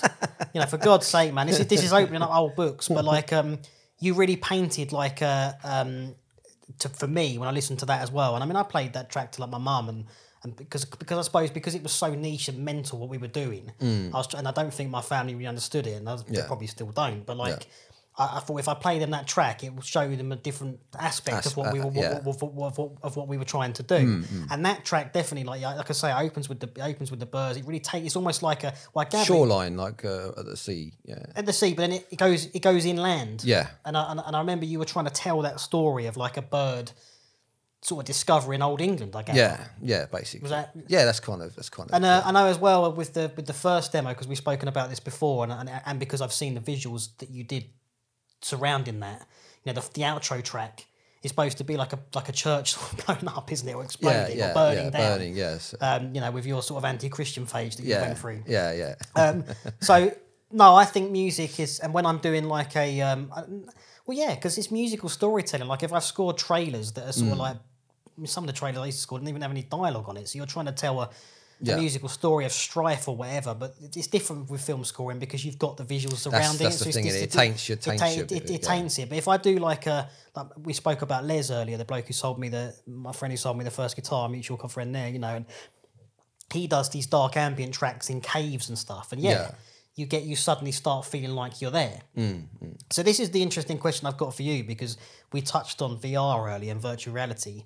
I'm terrified of virtual reality because I think that, again, perhaps one for another podcast, but I think once that takes hold and human beings can take themselves completely out of this world permanently if they want, that's going to be we're finished. So I'm worried about VR in that capacity. I feel like if they're going to release VR, there needs to be like a 1 hour time limit on the headset, and you can't use it again that day, because I just can see people just like, especially with what's going on at the moment, it's like I'm a bit concerned about it. But my personal views on it aside, given you've been talking about kind of like, you perhaps want to do this album from a sound perspective, and you're talking about you want it to be sort of binaural. I mean, they even talk about 8DX now, which is mental, but I don't think we're going to have the budget for that yet. No. Just a slack-jawed polystyrene head with a couple of microphones. Couple of microphones in it. Yeah. Maybe fill it with concrete or something. Yes. Well, it might be well for, as someone said, not much going on there. Or like mine's like Swiss cheese. So it's the 40 Towers thing. But anyway, I suppose like I'm rambling through this question and I want to get out there. What are your thoughts on VR? This is a bit of a multi thing. What are your thoughts on VR?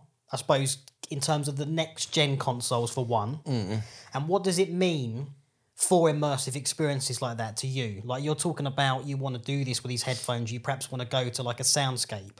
Could you see yourself, given your background, doing like a VR experience, or am I just completely like talking nonsense?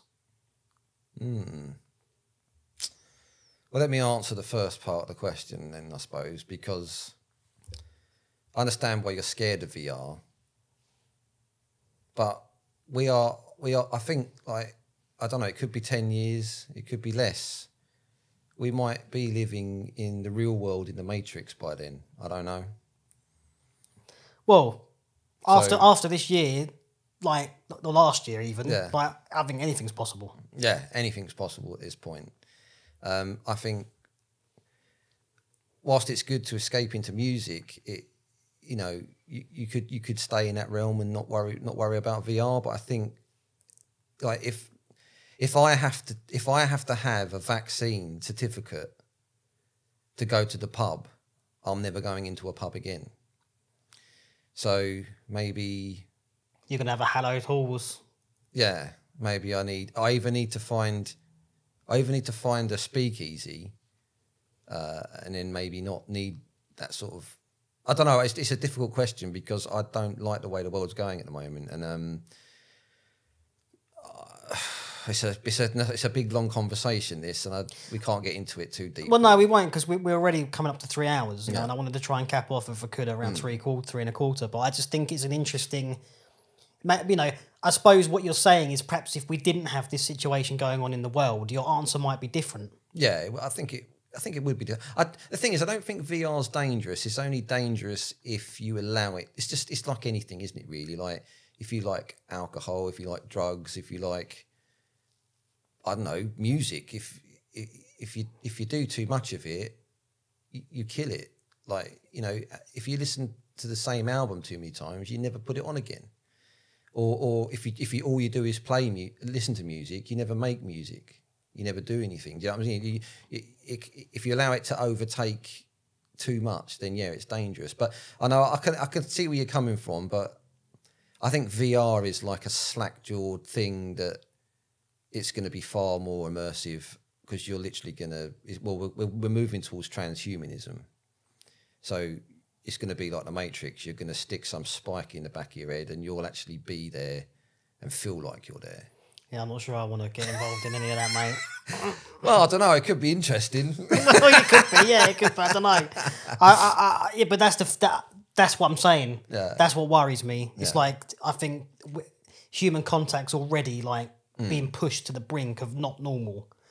And if they suddenly just bring out something, you can plug yourself into something and do what you want. Go walking around the desert, or you can go into a pub, or whatever else. It's like, and then human beings accept that as like a norm. Yeah. There's a problem. Well, they're already accepting the new normal, aren't they? Well, I'm not. Well, I mean, neither. But there's plenty of knob-ends walking around wearing masks, isn't there? Like It's I suppose basically it's going to be a thing, isn't it? Well, we don't seem to have a backbone anymore. It's like, how are you allowing someone to tell you to put something on your face, which is basically like almost like suffocation? It's silencing you. It's making you compliant. It's like virus or no virus. I'll take my chances. No cloth mask is going to stop a virus from killing me. I need a fucking hazmat suit. To be particularly out of it. And the thing I said as well, I mean, there's already an in-depth one I did with Dav a few days ago, and I know we're going to do a whole other episode on this, so I don't want to get too much into it in this one, but it's that whole thing as well, because it's tied into my question around VR, which is why I'm staying on it. But yeah, I can't see someone's face. I go to, I go to a restaurant, I can't see whether someone's smiling, or if I see a girl I want to talk to, I can't. It's getting into conspiracy theories now. Whether you believe in whatever you believe in, it's forcing the transhuman agenda on people. You can say it's for a virus, but I don't think it is. I think it's testing how compliant the population are. How far can we push it? If you can force people to believe that the virus won't kill you if you've got a substantial meal and a mask on when you walk around the pub, then you can take it off and eat your food and drink a beer. If people think that's like for your safety, you've got some cognitive dissonance going on there. There's something wrong with your wiring. Like it's wrong. It's just bollocks. Well, I mean, I brought this up as well. So the last point I'll say that ties it up to me on it before because this is one for the next one. But it's like, if it's all about if it's all about public health and sort of like, you know, keeping the health service safe, why have we still got Burger King open? Well, where's the vitamin D advice? Where's the why are there loads of like really like, you know, high level virologists and doctors and nutritionists, whatever, basically not on the mainstream media? Why have we got Matt Hancock pretending to cry on fucking on the news? And basically going, oh yeah, it's like he's laughing. It's been so fucking hard. Like whilst he's been getting paid full pay and walking around talking pikey, and then William Shakespeare's one of the first blokes to get the vaccine in the UK. I mean, you're taking the piss. I mean, they literally are taking the piss. And if you can't see that yet, there's no hope for you. Basically. No. Well, look, I'm glad it came up because it's some preamble to the next one where we'll go into it's going to be a mad one there. Because it's going to be economics in it and all sorts of stuff, but I think again it's a worthwhile chat and people can skip it if they don't want to get into it. So for Iceni, when we're talking about VR, well, the new consoles, because when we've said we don't believe I agree. I mean, I'm not a big gamer, but I agree as well. Like the new console is whatever. Right. Sorry. Yeah. To talk about the second half of that question. Yeah. Well, I've always wanted to make a video game. Video games are difficult to make, but there's lots of tools these days. So to answer your question, yes, I could see that being maybe that concept I had of putting that DVD in back in the day and watching like a presentation whilst you listen to the album. Maybe that could be a VR experience with the music. Like if you can record it binaurally somehow and you can walk around the people playing the track. Or whatever, I don't know. Whatever else it could be, I don't know. It could be anything. Like you could go off to different places with that. Yeah. Okay, that's cool. No, that I didn't want you to, because it's a new concept I hadn't even asked you about. Yeah. So I didn't expect you to have some sort of like overblown answer for it. But I just think that you know, like taking the transhuman side out of it, because I'd rather be in the ground than have to deal with that shit. Yeah. It's not for me. I'll wear an Apple Watch. Yeah. But I don't want it in my head. No. I think like when we talk about consoles and interactiveness, I think we've almost reached the fact that, like, you know, my brother's not interested in the console, your nephews aren't interested in it, and even you're not interested in it as a person who's basically been a career gamer. Yeah. To me, it means we've just reached the peak of where we're going to go and what's going to go on with that immersive experience. Maybe our brains have been spoiled, and you know, like, it's just not feeding enough information to us anymore for it to be interesting enough, and therefore we don't care. But I think to the point where you could, like, enter it, you know, be in Grand Theft Auto, I think that would be something that people would buy. I think that would be something where, like, if that was the case, say the PS5, for instance, was literally like you wearing a VR headset and you could play Mass Effect again, and you could really, like, be in that world, I think you'd be buying one. Yeah. Yeah, I think so. I think the problem with VR is that you have to physically look around, and whilst you've got a joystick in your hand and you control in the way you move in the world, like these two axes. Yeah. And you sort of look around with your head, but like after like half an hour of like, oh, fuck.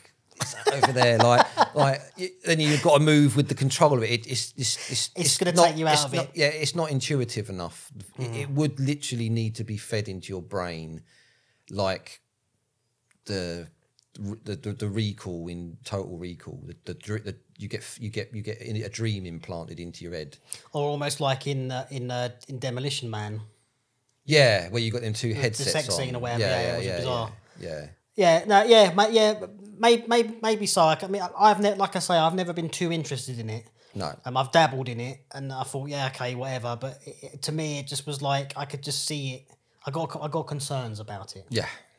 You know, you can. Well, it's like what was that program? Do you remember Battlestar Galactica? There was that sort of prequel that they made afterwards after the show called Caprica. Caprica, that's right. And the whole thing basically was like a Grand Theft Auto VR game that everyone just sat in all the time. Yeah, okay. Like, I don't know. If it didn't need to be implanted in your head, if it could literally be a thing that you put on your head, almost like it hypnotized you, and you slept, but you could control the dream. Somehow it allowed you to control the dream, and it fed a world into your head. As long as it wasn't